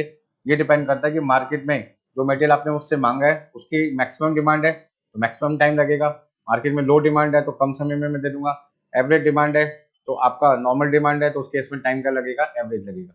तो यहाँ पे मिनिमम टाइम कितना हो जाएगा, मिनिमम टाइम आपका मैक्सिमम टाइम और आपके पास है एवरेज टाइम। तो ए का जो मिनिमम टाइम है वो आपके पास है 4 वीक्स, मैक्सिमम आपके पास है 6 वीक्स और एवरेज कितना रहेगा 4 + 6 डिवाइड बाई 2 = 5 वीक्स। कई बार एवरेज टाइम हमें दे रखा होता है फिर वही लेना पड़ता है, अपना दिमाग नहीं लगाना फिर उस केस में। यहाँ मिनिमम आ गया 2 वीक्स, मैक्सिमम आ जाएगा 4 वीक्स और एवरेज आ जाएगा 2 + 4 डिवाइड बाई 2 मतलब कि 3 वीक्स। ठीक है जी। रीऑर्डर क्वांटिटी ए आपके पास कितना है, रीऑर्डर क्वांटिटी ए का आपके पास में कितना है 2400 यूनिट और बी का कितना आपका 3600 यूनिट। आपको यहाँ पे क्वेश्चन में कैलकुलेट करना है reorder level, minimum level, maximum level और एवरेज स्टॉक लेवल। अब रीऑर्डर लेवल कैसे निकालते हैं, रीऑर्डर लेवल का फॉर्मूला आपके पास में है maximum usage into maximum time. अब मैक्सिमम यूसेज कितना आपके पास में, हाँ जी मैक्सिमम यूसेज आपके पास कितना है 450 और मैक्सिमम टाइम यदि मैं ए का आंसर निकालूंगा तो ए का मैक्सिमम टाइम कितना 6 हफ्ते। तो मेरे को क्या करना पड़ेगा 450 को 6 से मल्टीप्लाई करना पड़ेगा। और यदि मैं बी की बात करूंगा तो बी का जो मैक्सिमम टाइम है वो कितना आपके पास में 4 वीक्स है, तो 450 × 4। तो आपका आंसर आ जाएगा 2700 और कितना आ जाएगा 1800। यदि मुझे निकालना है मिनिमम लेवल, तो मिनिमम लेवल का फॉर्मूला है reorder level minus average usage average time. ठीक है ना। मिनिमम का मतलब क्या हुआ? मिनिमम का मतलब वो क्वांटिटी जो मेरे पास हमेशा रहती है, वो क्वांटिटी जो हमेशा मेरे पास में रहती है। ठीक है ना। अब नॉर्मल टाइम में जो कंजम्पशन होगी, नॉर्मल टाइम की जो कंजम्पशन है वो मैंने रीऑर्डर लेवल में से माइनस कर दिया, तो बचा हुआ जो मटेरियल होगा वो मेरे पास आ जाएगा मिनिमम स्टॉक लेवल। तो रीऑर्डर लेवल कितना है मेरे पास में 2700 और कितना है 1800। अब नॉर्मल यूसेज कितनी है 300। इसका ना नॉर्मल टाइम में मेरी जो डिमांड होती है वो पर वीक कितनी होती है 300 यूनिट की होती है मटेरियल की। और सप्लायर उस समय जो मुझे मटेरियल सप्लाई करता है कितने हफ्तों में करता है? 5 हफ्तों में और 3 हफ्तों में। तो 5 हफ्तों में 300 यूनिट के हिसाब से जब मैं 1500 यूनिट कंज्यूम कर लूंगा, अब ध्यान से समझो, एक बार इसको समझ लो मिनिमम लेवल का मतलब क्या है। जब मैं सप्लायर को ऑर्डर प्लेस कर रहा हूँ उस समय मेरे गोडाउन में कितनी यूनिट है? 2700। जब मैं सप्लायर को ऑर्डर प्लेस कर रहा हूँ तो उस समय मेरे गोडाउन में कितनी यूनिट है? 2700। और जब तक सप्लायर मुझे मटेरियल देगा, नॉर्मली मैं 300 यूनिट कंज्यूम कर लूंगा 5 हफ्तों में 1500 यूनिट। इसका मतलब 2700 में से जब मैं 1500 यूनिट कंज्यूम कर लूंगा तो मेरे पास में जो मटेरियल बचा रहेगा वो कितनी यूनिट होगा? 1200। ऐसी दूसरे केस में कितना आएगा? 900 यूनिट। अच्छा, मैक्सिमम लेवल, मैक्सिमम का फॉर्मूला क्या हुआ? Reorder level plus reorder quantity minus minimum usage minimum time. अब ये मैक्सिमम स्टॉक लेवल आपको बताता है कि जो गोडाउन आप यूज कर रहे हैं रॉ मटेरियल को स्टोर करने के लिए, वहां पे आपको रॉ मटेरियल ज्यादा से ज्यादा कितना रखना पड़ सकता है, आपको गोडाउन का साइज कितना रखना चाहिए, मतलब कितना बड़ा स्पेस आपको यूज करना है वो आपको पता होना चाहिए। ये ना हो कि आपका यूज होगा 2000 यूनिट के लिए और आपने रख लिया 10,000 यूनिट के लिए, तो 8000 यूनिट का जो स्पेस है वो आपका हमेशा अनयूटिलाइज रहेगा, जिसका आपका जो रेंट है वो आपका बेकार जाएगा। बात समझ में आ रही है? चलिए, तो यहाँ पे हमने क्या देखा, जब हमारे पास 2700 यूनिट थी, हमने सप्लायर को क्या किया? ऑर्डर प्लेस कर दिया कितनी यूनिट का?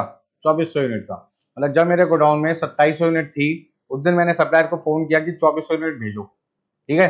लेकिन जब तक 2400 यूनिट आएगी, कम से कम मेरे यहाँ पे गोडाउन में जो मटेरियल पड़ा होगा उसमें से कितना मटेरियल यूज होगा नॉर्मली। तो मैंने क्या देखा, मिनिमम यूसेज कितना मेरा है? 150 यूनिट। और सप्लायर यहाँ पे कम से कम कितना समय लेगा? 4। और कितना लेगा? 2। इसका मतलब जब तक मेरे पास में 2400 यूनिट और 3600 यूनिट आएंगी, जब तक मेरे पास 2400 यूनिट और 3600 यूनिट आएंगी, तब तक मैं कम से कम कितनी यूनिट मटेरियल की यूज कर चुका हूँ। क्योंकि यदि मुझे मैक्सिमम कोई चीज निकालनी है तो उसमें से माइनस क्या करनी पड़ेगी? मिनिमम। यदि मुझे कोई मैक्सिमम चीज निकालनी है तो मुझे उसमें से माइनस करनी होगी मिनिमम, ताकि मेरे पास में मैक्सिमम का आंसर आ सके। तो मैंने यहाँ पे क्या किया, 2700 प्लस 2400 किया। मैंने कहा जब तक मेरे पास 2400 आएगा तब तक मेरे पास में से 150 इंटू 4 600 यूनिट रॉ मटेरियल की जा चुकी होगी। 2700 में से 600 चला गया मिनिमम, तो मेरे पास कितना बचेगा? 2100 प्लस 2400 4500 आएगा। ऐसी सेम दूसरे का कितना आ जाएगा? 5100 आ जाएगा। तो मैक्सिमम क्या हुआ? इसका मतलब ए कंपोनेंट ज्यादा से ज्यादा मेरे गोडाउन में कितना रखा जा सकता है? 4500 यूनिट। और बी का कितना है? 5100 यूनिट। हाँ जी, कोई दिक्कत है इसमें किसी को? चलिए, एवरेज स्टॉक लेवल, एवरेज का फॉर्मूला हो गया minimum stock level plus maximum stock level divide by 2। Minimum कितना आपके पास में? 1200। मैक्सिमम कितना है? 4500 डिवाइड बाई 2। आपके पास आया 2850। और यहाँ पे कितना आ जाएगा? 3000। तो इस तरीके से हमें क्वेश्चन को क्या करना है? सॉल्व करना है। यहाँ पे मैं सिर्फ क्या कर रहा हूँ, आपको रिवीजन करा रहा हूँ, फॉर्मुलों की डिटेल में नहीं जा रहा, क्योंकि डिटेल में जाएंगे तो भी 1 घंटा 1.5 घंटा तो खाली डिटेल में लग जाएगा कि फॉर्मूले कैसे बने और उनको किस तरीके से हमने बनाया। ठीक है ना। इसके पीछे क्या इतिहास है वो समझने में बहुत टाइम लगेगा, जो सारी चीज हमने रेगुलर क्लास में आपको बता रखी है। चलिए नेक्स्ट। हाँ जी, क्वेश्चन नंबर 5। क्वेश्चन नंबर 5 में मैंने आपको क्या कहा था कि क्वेश्चन 4 के मुकाबले थोड़ा सा हैवी क्वेश्चन होगा, इसमें चीजें भी ज्यादा होगी और इंस्टीट्यूट के लिए बड़ा इंपॉर्टेंट क्वेश्चन है। ये क्वेश्चन हर 2-3 अटेम्प्ट में एक बार तो आते ही आता है। जब भी मटेरियल कॉस्टिंग का कोई क्वेश्चन एग्जाम में आता है और स्टॉक लेवल का क्वेश्चन होगा, तो हर समझ लो 2 से 3 अटेम्प्ट के बीच में एक बार इंस्टीट्यूट यही सेम क्वेश्चन बार बार देता है। वैल्यू भी नहीं चेंज करते, वो बस नाम चेंज कर देते हैं, ABC की जगह XYZ, PQR, इस तरीके से। तो यहाँ पे क्वेश्चन में लिखा है एक कंपनी है जो 3 तरीके के जो मटेरियल्स हैं उनका यूज करके प्रोडक्ट P प्रोड्यूस करते हैं। तो प्रोडक्ट का नाम क्या है? प्रोडक्ट का नाम है P और उसको बनाने के लिए हम इस्तेमाल कर रहे हैं ABC मटेरियल। तो रॉ मटेरियल आपके पास है A, रॉ मटेरियल आपके पास है B, रॉ मटेरियल C है और हमारा जो प्रोडक्ट है उसका नाम है P।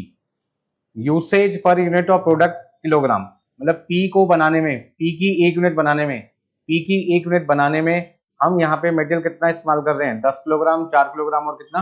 6 किलोग्राम। कोई दिक्कत इसमें किसी को? बोलो भाई।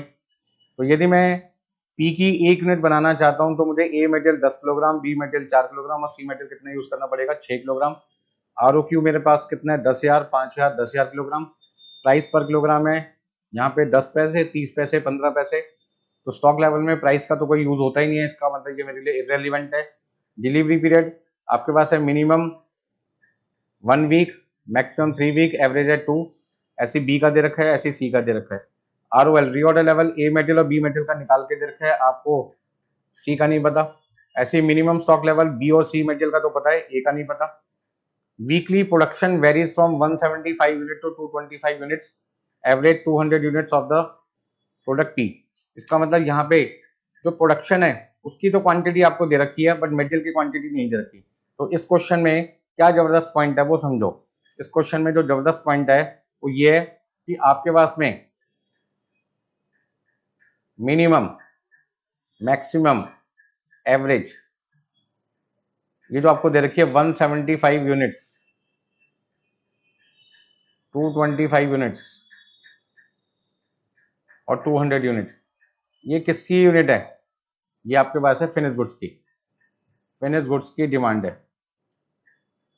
लेकिन जो स्टॉक लेवल्स निकलता है वो तो निकलता है रॉ मटेरियल का। तो मुझे यहाँ पे जो मेरे मटेरियल हैं उनका मिनिमम मैक्सिमम चाहिए, ना कि फिनिश गुड्स का।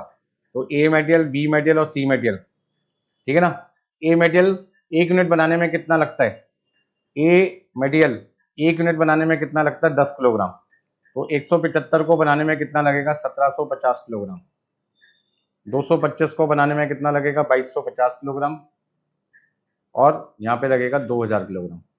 तो यदि मुझे मिनिमम यूसेज, मैक्सिमम यूसेज या एवरेज यूसेज चाहिए तो वो फिनिश गुड्स की नहीं चाहिए बेटा, वो मुझे चाहिए किसकी? रॉ मटेरियल की। तो मेरे को क्या करना पड़ा? फिनिश गुड्स की क्वांटिटी को रॉ मटेरियल में कन्वर्ट करने के लिए 1 यूनिट बनाने में कितना मटेरियल लगा उससे मल्टीप्लाई कर दिया, जिसको कहते हैं कन्वर्जन रेट। कन्वर्जन रेट का मतलब होता है raw material required per unit, जो कि ए के लिए कितना है? 10 किलोग्राम। अच्छा, बी के लिए कितना है? बी के लिए 4 और सी के लिए कितना है? 6। 4 किलोग्राम और 6 किलोग्राम। तो सबको 4 से मल्टीप्लाई करो। जब मैंने 4 से मल्टीप्लाई किया 175 को, तो मेरे पास है 700। यहाँ पे कितना आ जाएगा? 900। और यहाँ पे कितना आ जाएगा? 800। ठीक है ना भाई, कोई दिक्कत है इसमें किसी को? 6 से मल्टीप्लाई किया 175 को, तो मेरे पास भाई कितना आ जाएगा? 1050 किलोग्राम। और यदि मैं मल्टीप्लाई करूँ 225 से, तो मेरे पास कितना आएगा? 1350 किलोग्राम। और यहाँ पे मेरे पास कितना आ जाएगा? 1200। अच्छा, एग्जाम में बच्चे गलती क्या करते हैं? वो मिनिमम यूसेज, मैक्सिमम यूसेज और एवरेज यूसेज 175, 225 और 200 लेके क्वेश्चन सॉल्व कर देते हैं, जबकि हमें यहाँ पे यूनिट्स नहीं लेनी। यूनिट्स तो किसकी डिमांड है? फिनिश गुड्स की। हमें तो भाई किसको चाहिए? Raw material. रॉ मटेरियल किसमें? किलोग्राम में। तो फिनिश गुड्स को पहले किसमें कन्वर्ट करना पड़ेगा? रॉ मटेरियल में। और कैसे कन्वर्ट करते हैं वो आपको मैंने सिखा दिया। तो ये एक वर्किंग नोट आपको बनाना पड़ेगा इस क्वेश्चन को सॉल्व करने के लिए। बाकी सारी चीजें तो फॉर्मूले में जो वैल्यू मांगी होगी वो लिख देंगे। तो सबसे पहले देखिए, फर्स्ट आंसर पे आते हैं। मिनिमम स्टॉक लेवल बताइए। मिनिमम स्टॉक लेवल का फॉर्मूला क्या होता है? Reorder level minus average usage average time. अब ये ध्यान रखना है, यदि मैं आंसर ए का निकाल रहा हूँ, ए का आंसर निकाल रहा हूँ, तो सारी चीजें मुझे ए की इस्तेमाल करनी है, ठीक है ना। तो मिनिमम स्टॉक लेवल यदि मुझे ए का निकालना है, तो रीऑर्डर लेवल भी किसका चाहिए? ए का। तो रीऑर्डर लेवल ए का कितना दे रखा है? 8000। मैंने कितना लिखा? 8000, ये गिवन है। एवरेज यूसेज कितना है? तो एवरेज यूसेज ए का कितना है? एवरेज यूसेज ए का कितना है? 2000 किलोग्राम। तो 2000 से क्या कर दो? मल्टीप्लाई किसको? एवरेज टाइम को। एवरेज टाइम कितना है? 2। तो 2000 किलोग्राम को 2 से मल्टीप्लाई किया 4000। 8000 में से 4000 माइनस किया तो मेरे पास आ गया 4000। इस तरीके से फटाफट से आंसर आ गया ए का। अब ध्यान रखना, यदि मुझे बी का आंसर निकालना है तो सारी चीजें किसकी होनी चाहिए? बी की। मैक्सिमम स्टॉक लेवल निकालना है तो मैक्सिमम का फॉर्मूला क्या होता है? Reorder level plus reorder quantity minus minimum usage minimum time. तो आपके पास रीऑर्डर लेवल कितना है? 4750। रीऑर्डर क्वांटिटी कितनी है? 5000, ठीक है ना। Minus minimum usage minimum time. तो मिनिमम टाइम कितना है? बी का 3। और मिनिमम यूसेज कितना है? मिनिमम यूसेज कितना है? 700। 700 को 3 से मल्टीप्लाई किया 2100 माइनस करना है, ठीक है ना। तो इसका मतलब क्या हुआ? 4750 में 5000 प्लस कर दो 9750, और 9750 में से 2100 माइनस कर दो, तो आपके पास कितना आ जाएगा? 7650। ये आंसर हो गया। ठीक है जी, चलिए आगे देखते हैं।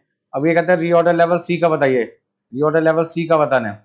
यदि मुझे सी का बताना है तो सारी चीजें सी की होनी चाहिए। तो रीऑर्डर लेवल का फॉर्मूला कहता है maximum usage into maximum time. Maximum usage कितना है सी का, सी का सी का मैक्सिमम यूसेज कितना है, सी का मैक्सिमम यूसेज है 1350। तो 1350 को मल्टीप्लाई करो भाई किससे, मैक्सिमम टाइम से, 4 से, तो आपका आंसर आ जाएगा 5400। कोई दिक्कत है इसमें किसी को? अब लास्ट पॉइंट आपसे क्या पूछ रहे हैं, एवरेज स्टॉक लेवल बताओ ए का। तो ए का एवरेज बताने के लिए हमें क्या करना पड़ेगा, मिनिमम स्टॉक लेवल तो हम निकाल ही चुके हैं, मिनिमम स्टॉक लेवल तो हम क्या कर चुके हैं, निकाल चुके हैं। अब हमारे पास स्टॉक लेवल के दो आंसर होते हैं एवरेज के। एवरेज स्टॉक लेवल निकालना है तो उसके दो फॉर्मूले हमारे पास में, कौन कौन से, एक आपके पास है minimum stock level plus reorder quantity divide by 2। तो मिनिमम स्टॉक लेवल हमारे पास है 4000, रीऑर्डर क्वांटिटी कितनी है हमारे पास में, एक ही 10,000, 10,000 को 2 से डिवाइड किया 5,000, 5,000 प्लस 4,000, आपके पास आ जाएगा आंसर 9,000। दूसरा फॉर्मूला होता है sir minimum plus maximum divide by 2। Minimum आप निकाल चुके हैं 4,000 किलोग्राम, मैक्सिमम आपके लिए मैंने वर्किंग नोट में निकाला है ए का, बट ध्यान रखना आंसर किसका निकाला है, ए का, जो मेरे पास है 16,250। तो अब मैं क्या करूंगा, 4,000 प्लस 16,250, 20,250 आएगा, 20,250 का आधा कर दूंगा तो मेरे पास आएगा 10,125। अब बच्चों के मन में क्वेश्चन आता है कि सर एवरेज स्टॉक लेवल आपने दो निकाले हैं, यहाँ पर कौन सा सही है, बेटा दोनों सही है। दोनों की कैलकुलेशन करने के जो सोच है वो अलग अलग है। यहाँ पे मैं मिनिमम और मैक्सिमम का एवरेज ले रहा हूँ और यहाँ मैं ओपनिंग बैलेंस और क्लोजिंग बैलेंस का एवरेज ले रहा हूँ, ठीक है ना।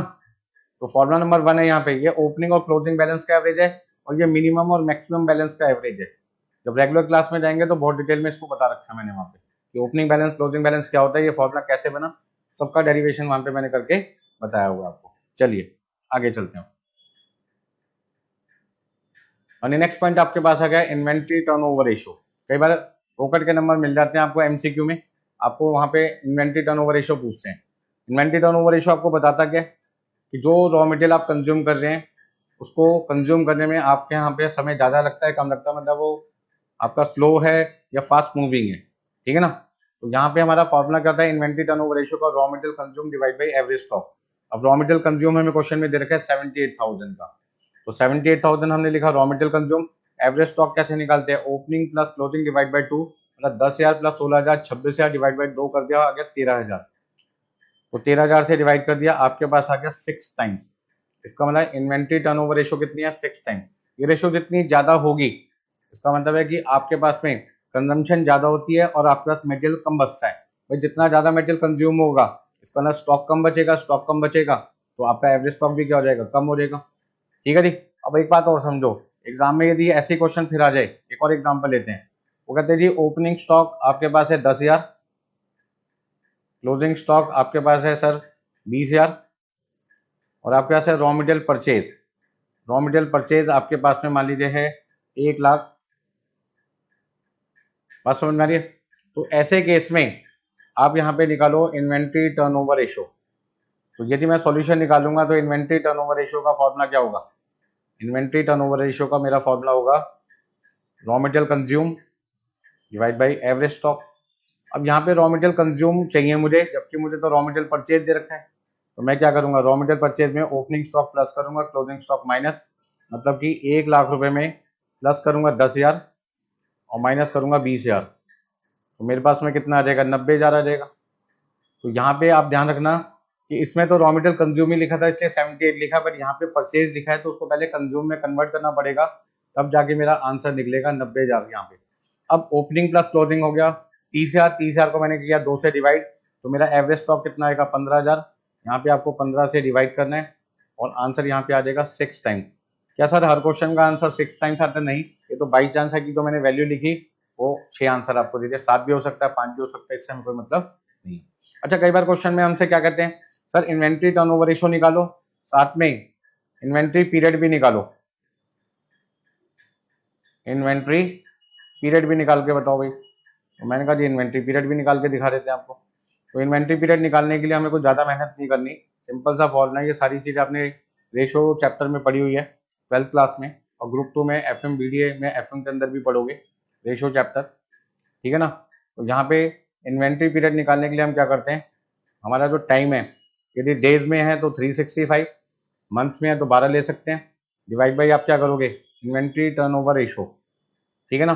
तो 365 को 6 से डिवाइड कर दो, तो 365 को जब मैंने 6 से डिवाइड किया तो मेरे पास आ जाएगा 60.83, मतलब कि मैं 61 डेज अप्रॉक्सीमेटली लिख सकता हूँ। मतलब कि रॉ मटेरियल कंज्यूम होने में हमें कितना समय लगता है, 61 डेज। तो इन्वेंट्री पीरियड का मतलब क्या है कि जो रॉ मटेरियल हमारे पास में बचा हुआ है एज अ स्टॉक, उसे यूटिलाइज होने में कितना समय लगता है, कितने समय के लिए वो गोडाउन में हमारे पास रहेगा, 61 डेज। अप्रॉक्सीमेटली हम 2 मंथ कह सकते हैं, एक महीने में 30 दिन, एक महीने में 31 दिन, एवरेज हम कह सकते हैं अप्रॉक्सीमेटली 2 महीने में हमारा मटेरियल कंज्यूम हो जाता है। मतलब आप आंसर जो है बेटा, यदि आप ये आंसर मंथ में निकालना चाहते हैं तो 365 की जगह 12 लिखो, तो आपके पास में कितना आ जाएगा, 2 मंथ्स आ जाएगा। तो मंथ्स में दे सकते हो आप अपना आंसर, किस में दे सकते हो, मंथ्स में भी दे सकते हो। चलिए यहाँ तक के पॉइंट खत्म हुआ, अब नेक्स्ट पे चलते हैं। क्वेश्चन नंबर 7, कई बार क्या होता है कि ना तो आपका क्वेश्चन स्टॉक लेवल का होता है, ना इन्वेंट्री टर्नओवर रेशियो का होता है, ना ही आपके पास इकोनॉमिक ऑर्डर क्वांटिटी का होता है। वो आपसे जानना चाहते हैं कि जो मटेरियल हम परचेज कर रहे हैं उसकी परचेजिंग कॉस्ट कितनी है, और जो हमने मटेरियल इशू किया फैक्ट्री के अंदर उसकी कॉस्ट कितनी है।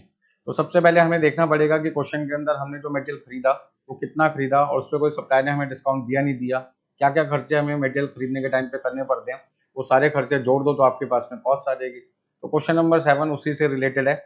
इसमें लिखा है the particulars relating to 1200 kilogram of a certain raw material purchase by a company during June और एज फॉलो। अब यहाँ पे लॉट प्राइस दे रखा है सप्लायर ने, सप्लायर कहता है यदि आप 1000 किलोग्राम तक मटेरियल खरीदोगे तो 22 रुपए के हिसाब से लगेगा, 1000 से 1500 के बीच में खरीदोगे तो 20 रुपए के हिसाब से लगेगा, 1500 से 2000 के बीच में खरीदोगे तो 18 रुपए के हिसाब से रेट लगेगा, और साथ में ट्रेड डिस्काउंट, क्वांटिटी डिस्काउंट आपको अलग से मिलेगा 20%। तो मैंने क्या देखा भाई, मैंने तो यहाँ पे बहुत ही सिंपल पॉइंट देखा कि मैं 1200 किलोग्राम मटेरियल खरीद रहा हूँ, और वो कौन से स्लैब में आता है, सेकंड स्लैब में आता है। इसका मतलब मेरे को मटेरियल का रेट कितना लगेगा, 20 रुपए, और 20 रुपए पे मुझे 20%, 20 रुपए का 20%, 4 रुपए मुझे यहाँ पे ट्रेड डिस्काउंट भी मिल जाएगा, तो मटेरियल मुझे कितने का मिलेगा, 16 रुपए का।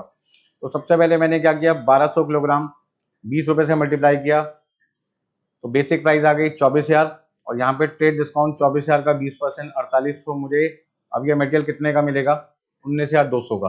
फिर नीचे लिखा है एडिशनल चार्जेस फॉर कंटेनर, मतलब कि जो ड्रम है, कंटेनर है जिसमें मैं रॉ मटेरियल को लेके आऊंगा अपने यहाँ पर, सप्लायर कहता है उस कंटेनर के आपको पैसे देने पड़ेंगे। मैंने कहा कितने, कहते हैं कंटेनर जो है उसके अंदर कितना सामान आ सकता है, ₹10 पर ड्रम, और 25 किलोग्राम, 25 किलोग्राम आ सकता है। इसका मतलब यदि मैं 1200 किलोग्राम मटेरियल लेके आना चाहता हूँ और एक कंटेनर में 25 किलोग्राम मटेरियल आता है तो मुझे 48 कंटेनर लेने पड़ेंगे, और 48 कंटेनर 10 रुपए के हिसाब से मुझे कंटेनर के चार्जेस कितने देने पड़ेंगे, 480 रुपए। तो मेरी अब कॉस्ट कितनी हो जाएगी, 19,680 रुपए। अब जीएसटी रॉ मटेरियल पे 12% है और ड्रम पे 5% है, तो 19,200 मेरी मटेरियल की कॉस्ट है, उस पर 12% लगा, और ड्रम की कॉस्ट 480 है, उस पर 5%। टोटल मेरा जीएसटी इनडायरेक्ट टैक्स कितना आ जाएगा, 2328 रुपए। अब जो बिल बनेगा सप्लायर के द्वारा, तो मेरे को मटेरियल सप्लाई कर रहा है, तो मुझे बिल कितने का बना के देगा, 22,008 रुपए का। ठीक है जी।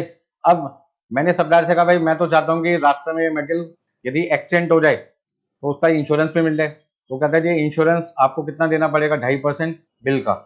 तो 22,008 का 2.5%, मुझे इंश्योरेंस कितना देना पड़ेगा, 550 रुपए 20 पैसे देना पड़ेगा, साथ में किराया भी देना पड़ेगा 240 रुपए। तो मेरी जो टोटल कॉस्ट आ जाएगी वो आ जाएगी 22,798.20। अब ऐसे में हमारे को यहाँ पे जो हमारा कंटेनर है यदि मैं उसको वापस करता हूँ तो क्या लिखा है क्वेश्चन में, credit allowed on return of container at the rate ₹8 पर ड्रम। हमने कितने ड्रम खरीदे थे, कितने कंटेनर खरीदे थे, 48। यदि माल हमारे पास आ जाए गोडाउन में और मैं कंटेनर वापस कर दूं सप्लायर को, तो सप्लायर मुझे कितने रुपए वापस दे देगा, 8 रुपए। तो इसका मतलब 48 इंटू 8 कितना हुआ, 384 रुपए। तो 384 रुपए मुझे वापस मिल जाएंगे जब मैं कंटेनर क्या करूंगा, वापस कर दूंगा, क्योंकि मेरे लिए तो बेकार पड़ा होगा। ठीक है ना। जैसे आपने देखा होगा कि जब आप कोल्ड ड्रिंक खरीदते हैं तो प्लास्टिक की बोतल में भी खरीदते हैं और आप कांच की बोतल में भी खरीदते हैं। तो कांच की बोतल क्या होती है, वापस हो जाती है, रिप्लेस हो जाती है, ठीक है ना। लेकिन जो प्लास्टिक की बोतल होती है वो कहते हैं जी आप इसे ले जाओ, खाली करने के बाद इसे वापस दो या ना दो, हम आपके पैसे नहीं लौटाएंगे। तो वहां पे प्लास्टिक की बोतल के कोई पैसे नहीं मिलते, लेकिन कांच की बोतल क्योंकि महंगी बनती है उसकी कॉस्ट ज्यादा होती है, और वो फटाफट से रिप्लेस हो जाती है। तो ऐसे में हम क्या करते हैं, एक भरा हुआ कंटेनर ले आते हैं जिसमें मान लीजिए 24 बोतल है। जैसे ही 24 बोतल खाली हो जाएंगे, हम दुकानदार के पास जाएंगे और वो हमारी बोतल के पैसे जो उसने हमसे पहली बार चार्ज किए थे, वो कहता है पर बोतल तो मैं आपसे 10 रुपये लूंगा, लेकिन जब आप वापस कर दोगे तो मैं आपको 8 रुपये माइनस कर दूंगा। मैंने कहा ठीक है, बहुत बढ़िया बात है भाई। तो उसने माइनस कर दिया। तो अब ये मटेरियल मुझे कितने का पड़ा, 22,414 रुपये 20 पैसे का मटेरियल पड़ा। कितना मटेरियल, 1200 किलोग्राम। और इस मटेरियल को store overhead applied 5% on total purchase cost, जो मेरी परचेज कॉस्ट है 22,414 रुपये 20 पैसे, उसका मुझे 5% स्टोर ओवरहेड भी देना है।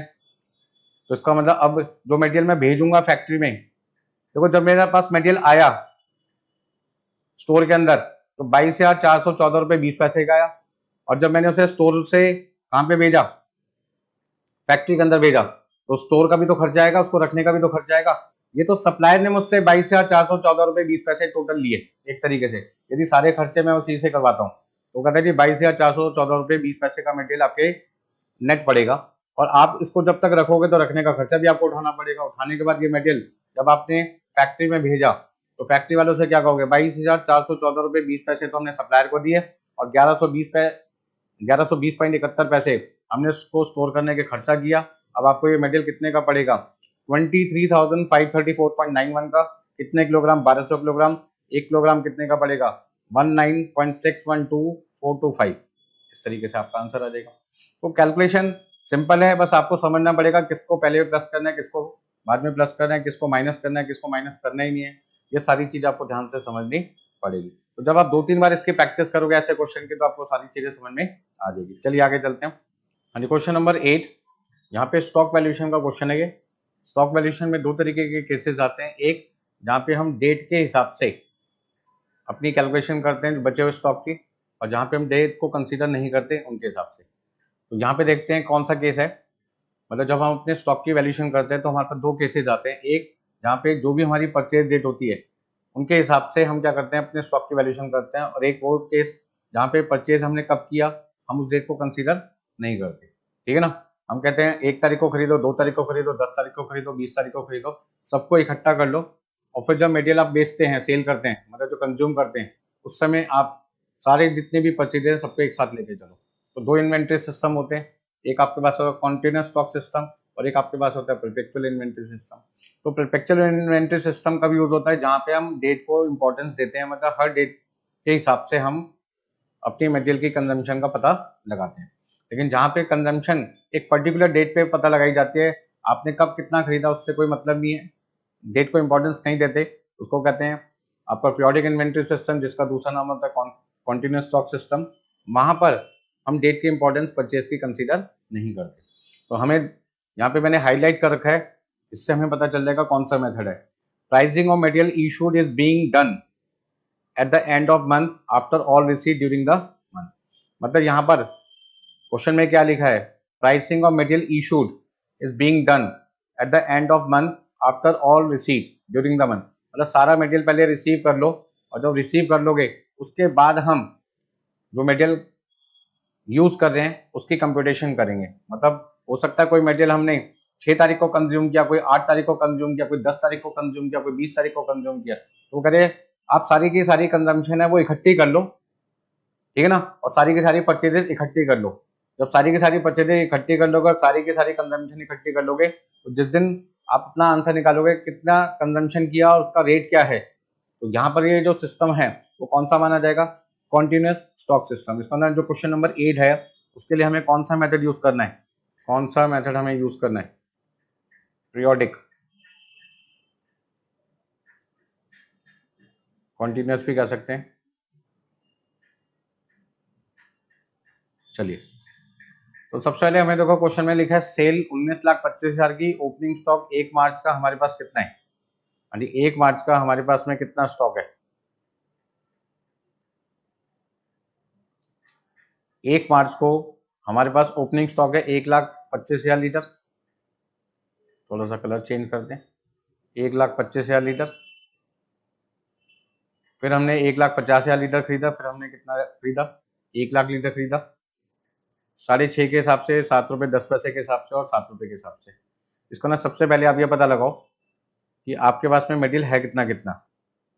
तो आपके पास में 1 लाख लीटर है या 1,25,000 है। तो सबसे पहले आपके पास कितना है, 1,25,000 लीटर 6 रुपये 50 पैसे के हिसाब से।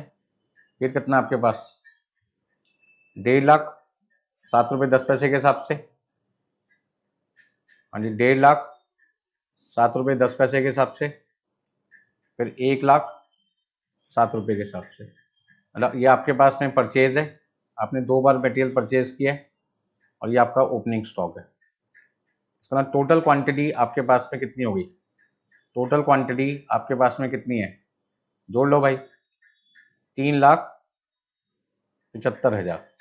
और इसका रेट निकालो भाई कितना कितना है, 1,25,000 इंटू 6 रुपये 50 पैसे के हिसाब से आएगा 8,12,500।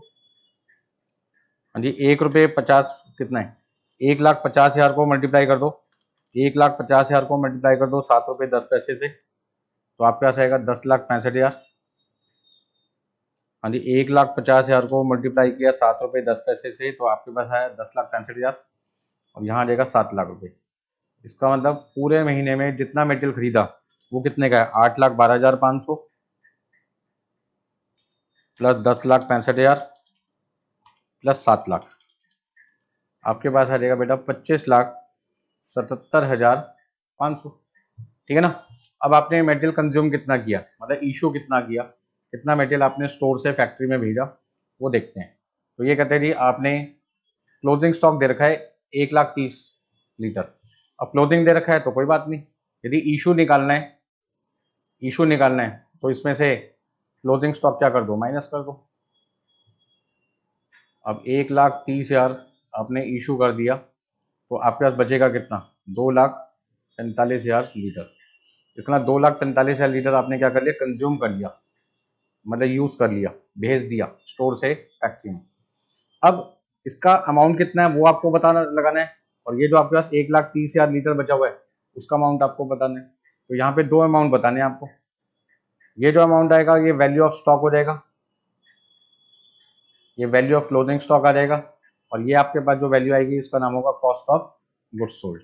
ठीक है ना। ये आपके पास आ गया टोटल, मतलब cost of goods available for sale कह सकते हैं। Cost of goods available for sale आ गया 25,77,500। कॉस्ट शीट में ये सारी चीजें आपने काफी डिटेल में समझी हुई है। तो अब हम सबसे पहले बात करते हैं कि हमारे पास जो 1,30,000 जो लीटर मटेरियल बचा हुआ है क्लोजिंग स्टॉक का, और 2,45,000 जो लीटर हमने कंज्यूम कर लिया, उसके लिए कौन सा मेथड अप्लाई करना है। तो क्वेश्चन पे चलते हैं। एक बार वो कहते हैं जी कौन सा मेथड यूज करो, फीफो, और एक बार वो कहते हैं जी कौन सा मेथड यूज करो, लीफो। फीफो क्या कहता है, जो पहले था वो पहले यूज हो गया, जो बाद में था वो बाद में यूज होगा। बट लीफो क्या करता है, जो बाद में खरीदा था वो पहले यूज होगा और पहले वाला बाद में यूज होगा, मतलब उल्टा चलेगा यहाँ पर। तो आप देखिए क्वेश्चन को कैसे सॉल्व करेंगे वो आपको समझना पड़ेगा सबसे पहले। चलिए आगे देखते हैं हम कैसे करना है इसको। तो 1,30,000 को एक बार मैं किससे सॉल्व करूंगा, फीफो से, और एक बार मैं किससे करूंगा, लीफो से। तो पहले बात करते हैं हम फीफो में, फर्स्ट इन फर्स्ट आउट। यानी फीफो क्या कहता है कि जो 2,45,000 लीटर आपने कंज्यूम किया है उसमें पहले आपने 1,25,000 को कंज्यूम किया, और 1,25,000 का जो रेट है वो 6 रुपये 50 पैसे। फिर आपको कितना और कंज्यूम करना है, 1,20,000, और ये 1,20,000 आप किस में से कंज्यूम कर लोगे, 1,50,000 में से। अब आप 1,20,000 1,50,000 में से कंज्यूम कर लोगे तो आपके पास में जो बचेगा, जो आपके पास बचेगा वो आपके पास बचेगा 30,000 लीटर 7 रुपये 10 पैसे वाला, और बाकी पूरा का पूरा 1,00,000 लीटर एज इट इज बच जाएगा, क्योंकि आपने उसे तो यूज ही नहीं किया 7 रुपये वाला। इसका मतलब आपको यदि कॉस्ट ऑफ गुड्स सोल्ड की वैल्यू निकालनी है तो 1,25,000 को 6 रुपये 50 पैसे से मल्टीप्लाई करना पड़ेगा, और 1,20,000 को 7 रुपये 10 पैसे से मल्टीप्लाई करना पड़ेगा।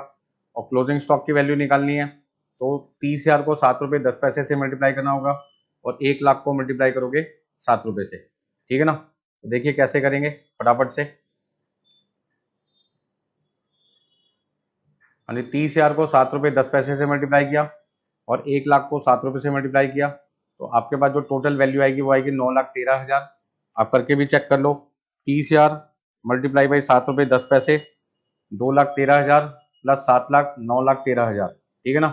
ऐसे ही 1,25,000 को 6.5 से और 1,20,000 को 7 रुपये 10 पैसे से मल्टीप्लाई किया, आपके पास वैल्यू आ जाएगी 16,64,500। ठीक है जी, 16,64,500। अब यदि प्रॉफिट और लॉस निकालना है तो सेल वैल्यू में से cost of good sold minus किया, sale minus cost of good sold minus जो आपके पास क्वेश्चन में ऑफिस एक्सपेंसेस दे रखे हैं 45,000 रुपये, तो sale minus cost of good sold gross profit आ जाएगा, ग्रॉस प्रॉफिट में से ऑफिस एक्सपेंस माइनस कर दिया तो आपका नेट प्रॉफिट आ गया 2,15,500।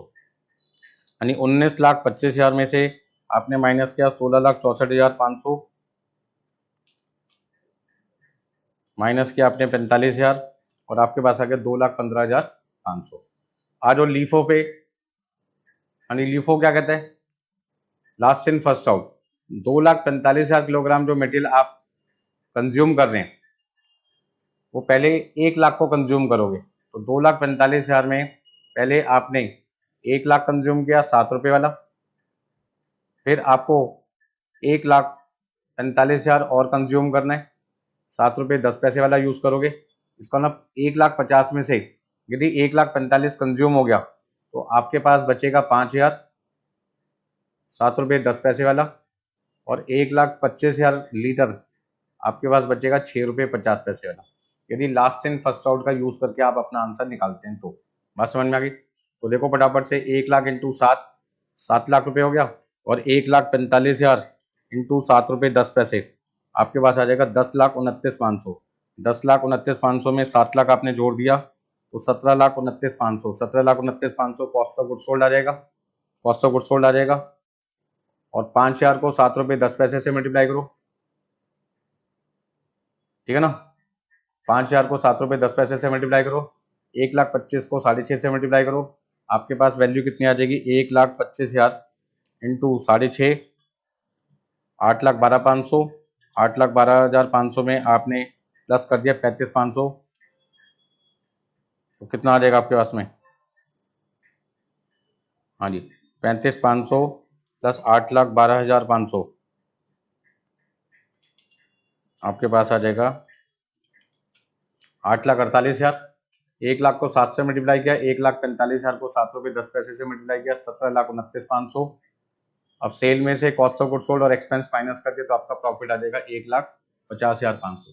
तो ये जो हमने क्वेश्चन सॉल्व किया इसमें हमने क्या किया कि जितना भी मटेरियल कंज्यूम किया वो सारा का सारा सारी परचेजेस करने के बाद किया।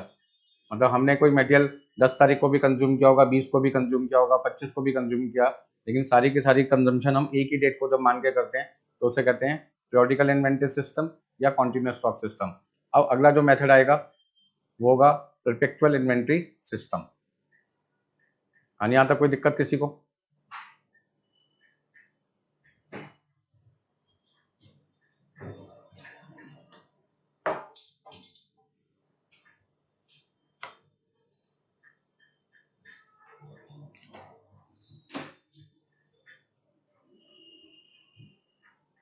यहाँ तक किसी को कोई दिक्कत? चलिए आगे। Question number 9, from the following details you are required to value the closing inventory at the end of the day 5। मतलब आपको यहाँ पे 5 दिन की इंफॉर्मेशन दे रखी है, day 1, day 2, day 3, day 4, day 5, और यहाँ पे फीफो लीफो वेटेड एवरेज से आपको अपना आंसर बताना है, ठीक है ना। तो क्वेश्चन में जब आपको डे के हिसाब से बताना है वैल्यू कितनी है, तो सबसे पहले ओपनिंग बैलेंस है निल। डे 1 आपने 2,000 यूनिट खरीदी है 12 रुपए के हिसाब से, डे 2 3,000 खरीदी है 13 रुपए के हिसाब से, डे 3 आपने 1,000 यूनिट इशू कर ली, डे 4 1,000 यूनिट आपने 14 रुपए के हिसाब से खरीदी है, डे 5 3,000 यूनिट आपने इशू कर दी। इसका मतलब मैं क्या देख रहा हूँ कि एक बार तो मैंने डे 3 और एक बार डे 5 को 1,000 यूनिट इशू किया है और 3,000 यूनिट इशू किया। इशू करने वाला स्टोर डिपार्टमेंट से मटेरियल कहाँ भेजा है, फैक्ट्री डिपार्टमेंट में भेजा है कंजम्पशन के लिए, ताकि वहां पे फिनिश गुड्स को बनाया जा सके। अब यदि मैं डे के हिसाब से अपनी कैलकुलेशन करूंगा तो मेथड का नाम हो जाएगा परपेचुअल इन्वेंटरी सिस्टम। और परपेचुअल इन्वेंटरी सिस्टम में हर दिन की इंपॉर्टेंस होती है। कैसे? सबसे पहले हमें मेथड कौन सा यूज करना है, फीफो। फीफो मेथड क्या कहता है, ध्यान से समझो। देखो भाई, सॉल्यूशन आपके सामने है, सॉल्यूशन आपके सामने है। हाँ जी, डे 1 क्योंकि ओपनिंग बैलेंस तो है नहीं, हमने 2,000 यूनिट, सबसे पहले देखो फॉर्मेट को समझो, रिसीट इशू बैलेंस। रिसीट का अंदर जो मटेरियल आया, इशू का अंदर जो मटेरियल गया, बैलेंस का अंदर जो मटेरियल आपके पास बच गया। तो 1 तारीख को आपने 2000 यूनिट मटेरियल की खरीदी थी 12 रुपए के हिसाब से 24,000 की। इसका ना आपके पास बैलेंस भी क्या होगा, 2000 यूनिट 12 रुपए के हिसाब से 24,000। फिर आपने 3 तारीख को 13 रुपए के हिसाब से 39,000 रुपए का नया मटेरियल खरीदा। इसका ना आपके पास स्टोर के अंदर 2000 यूनिट 12 रुपए वाली होगी 24,000 में, और 3000 यूनिट जो आज आपने खरीदी है 13 रुपए के हिसाब से 39,000 में। इसका ना आपके पास में 2 तरीके का मटेरियल हो गया, एक 2000 यूनिट 12 रुपए वाली और एक 3000 यूनिट 13 रुपए वाली, ठीक है ना। अब 3 तारीख को आपने 1000 यूनिट इशू कर दी। तो जब आप मटेरियल इशू करते हैं तो ध्यान रखना, इशू के टाइम पे आपको ध्यान देना पड़ेगा कि मेथड कौन सा यूज कर रहे हैं। तो क्वेश्चन में लिखा है कि आप फीफो मेथड यूज कर रहे हैं, फर्स्ट इन फर्स्ट आउट। तो 2000 और 3000 में कौन सा मटेरियल आपके पास पहले आया था, 2000 पहले आया था, तो फर्स्ट इन फर्स्ट आउट, जो पहले आया वो पहले जाएगा। इसका ना 2000 में से आपने 1000 यूनिट भेज दी, तो 2000 में से यदि 1000 यूनिट भेज दी, ट्रांसफर कर दी, तो 12 रुपए के हिसाब से 1000 यूनिट 12,000 रुपए का मटेरियल आपके पास से जा चुका। इसका मतलब 12,000 रुपए का मटेरियल जा चुका। तो आज आपके पास बैलेंस कितना बचेगा, 2000 में से 1000 चला गया, 1000 बचेगा, ठीक है ना।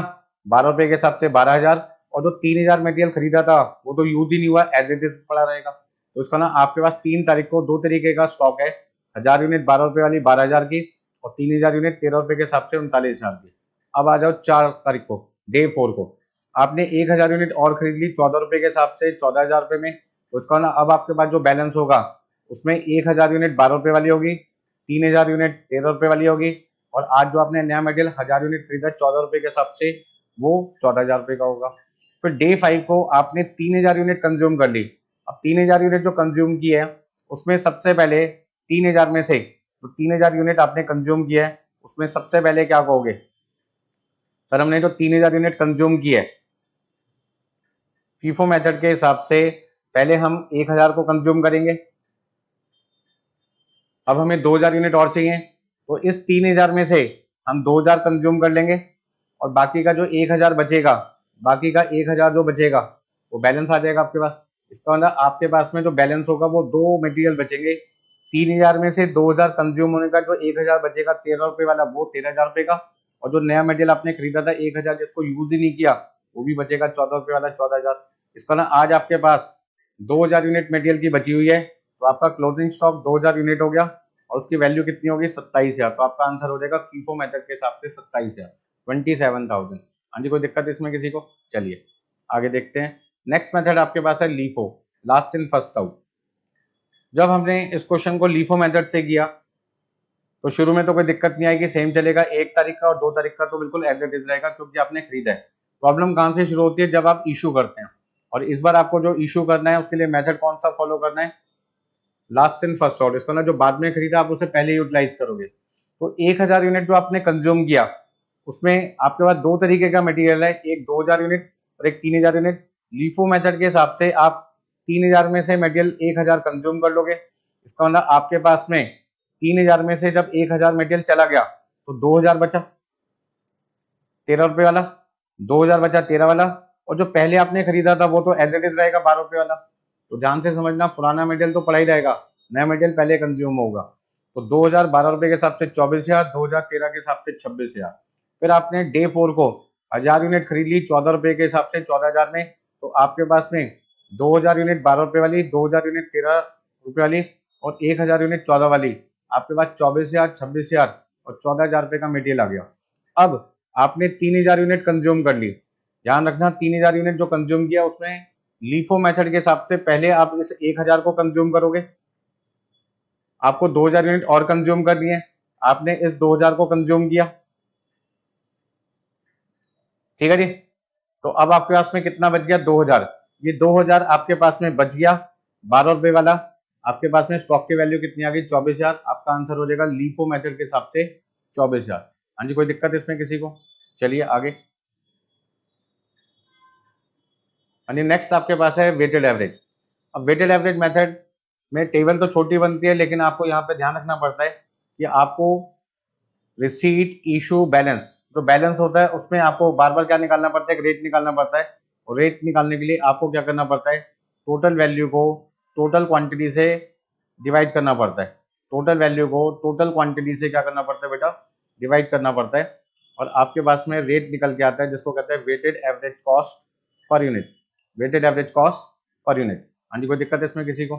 तो सबसे पहले हमने 1 तारीख को मतलब डे 1 को 2000 यूनिट खरीदी 12 रुपए के हिसाब से 24,000 में। तो हमारे पास में ध्यान से समझना, 1 तारीख का जो बैलेंस है वो 2000 यूनिट है, 12 रुपए के हिसाब से कितना है? 24,000। ठीक है ना? अब 2 तारीख को हमने 3000 यूनिट खरीदी। तो वेटेड एवरेज मेथड में हम क्या करते हैं? क्वांटिटी में क्वांटिटी प्लस करते हैं जब खरीदते हैं, वैल्यू में वैल्यू प्लस करते हैं। तो 2000 यूनिट हमारे पास पहले से थी, 2000 यूनिट हमारे पास पहले थी, 3000 यूनिट हमने और खरीद ली। 2000 और 3000 मिलाकर हमारे पास कितनी आ गई? 5000। तो हम ये कह सकते हैं 2000 हमारे पास पहले थी, 3000 हमने खरीद ली, हमारे पास होगी 5000 यूनिट। 2000 यूनिट की वैल्यू थी 24,000, 3000 यूनिट की वैल्यू थी 39,000, दोनों को जोड़कर कितना आया? 63,000। 63,000 हमने कैसे निकाला? 24,000 प्लस 39,000। अब 63,000 यूनिट हमारे गोडाउन में 5000 यूनिट की वैल्यू है। 63,000 रुपए कितनी यूनिट की वैल्यू? 5000 की। तो एक यूनिट की वैल्यू एवरेज कितनी आ गई? 12 रुपए 60 पैसे। मतलब कि हमने 63,000 को डिवाइड कर दिया किससे? 5000 से। 63,000 को डिवाइड कर दिया किससे? 5000 से। तो हमारे पास जो रेट निकल के आएगा वो आएगा 12 रुपए 60 पैसे। अब 3 तारीख को हमने 1000 यूनिट इशू कर दी। 1000 यूनिट किस में से इशू की? 5000 में से, जिसका रेट है 12 रुपए 60 पैसे। 12 रुपए 60 पैसे यहाँ पे लिख दिया, तो 12,600 रुपये आ गया। आपके पास कितनी यूनिट बच गई? 4000। 12 रुपए 60 पैसे के हिसाब से 50,400। ध्यान से फिर समझ लो, 5000 में से 1000 यूनिट चली गई, 12 रुपए 60 पैसे वाली चली गई 12,600 में। 4000 यूनिट बची 12 रुपए 60 पैसे के हिसाब से 50,400 में। अब आपने 4 तारीख को मतलब डे 4 को 1000 यूनिट और खरीद ली। तो आपका फॉर्मूला क्या होता है? क्वांटिटी में क्वांटिटी प्लस करते हैं, क्वांटिटी में क्वांटिटी प्लस करते हैं। 4000 में 1000 प्लस किया तो आपके पास कितना आ गया? 5000। और वैल्यू में वैल्यू प्लस करते हैं, वैल्यू है 50,400 प्लस 14,000। 50,400 में 14,000 प्लस किया 64,400 आ गया। 64,400 को हमने डिवाइड किया किससे? 5000 से। तो हमारे पास जो रेट आ जाएगा वो आएगा 12 रुपए 88 पैसे। इसका ना एक यूनिट अभी हमारे पास जो बैलेंस बचा हुआ है वो 12 रुपए 88 पैसे है। अब हमने 3000 यूनिट इशू कर दी। 3000 यूनिट किस में से इशू कर दी? 5000 में से। 12 रुपए 88 पैसे के हिसाब से 38,640 रुपए। तो आज आपके पास में 2000 यूनिट बची, उसका रेट है 12 रुपए 88 पैसे। हाँ जी, 5000 में से 3000 यूनिट आपने इशू कर दी, 2000 यूनिट बची है, 12 रुपए 88 पैसे के हिसाब से वैल्यू आ जाएगी 25,760। तो आपका आंसर आ जाएगा वेटेड एवरेज के हिसाब से 25,760 रुपए। हाँ जी, कोई दिक्कत इसमें किसी को? हाँ जी, नेक्स्ट पॉइंट आपके पास आ रहा है एमसीक्यू, मल्टीपल चॉइस क्वेश्चन। देखिए किस तरीके से आते हैं क्वेश्चन। सबसे पहले लिखा है a company buys in lot of 6250 unit which is a 3 month supply. मतलब हर 3 महीने में हम 6250 यूनिट खरीदते हैं। तो इसका मतलब हमारी जो एग्जिस्टिंग ऑर्डर क्वांटिटी है वो है 6250 यूनिट हर 3 महीने में। इसका मतलब यदि मुझसे कोई पूछे कि आपकी सर एनुअल डिमांड कितनी है, तो मैं कहूँगा भाई 3000 हमारी एनुअल डिमांड कितनी है, तो मैं क्या कहूँगा 6250 यूनिट में 3 महीने में खरीदता हूँ। तो साल में तो 12 महीने होते हैं, 12 महीने का कितना आएगा को मल्टीप्लाई कर दो तो आपके पास आ जाएगा 25,000 यूनिट। तो एनुअल डिमांड आ गया 25,000। आपके पास में कॉस्ट पर यूनिट है 2 रुपये 40 पैसे। कॉस्ट पर ऑर्डर आपके पास है 45 रुपये। कैरिंग कॉस्ट है 15 पैसे। आपको ईओक्यू निकालना है। यदि क्वेश्चन में आपसे कहा जाए ईओक्यू बताओ, तो ईओक्यू विल्सन वाले फॉर्मूले से निकालेंगे 2 into annual demand into cost per order. Cost per order है 45 रुपये। और कैरिंग कॉस्ट कैसे निकालेंगे? कॉस्ट पर यूनिट 2 रुपये 40 पैसे का 15%। 2 रुपये 40 पैसे का 15% आप यहाँ पे लिखो, जो भी वैल्यू आएगी और सॉल्व कर लो कितना आता है फटाफट से। 2 रुपये 40 पैसे का यदि मैं 15% निकालता हूँ तो आता है 36 पैसे। 2 multiply by 25,000 multiply by 45 divided by 36 पैसे equal to under root 2500।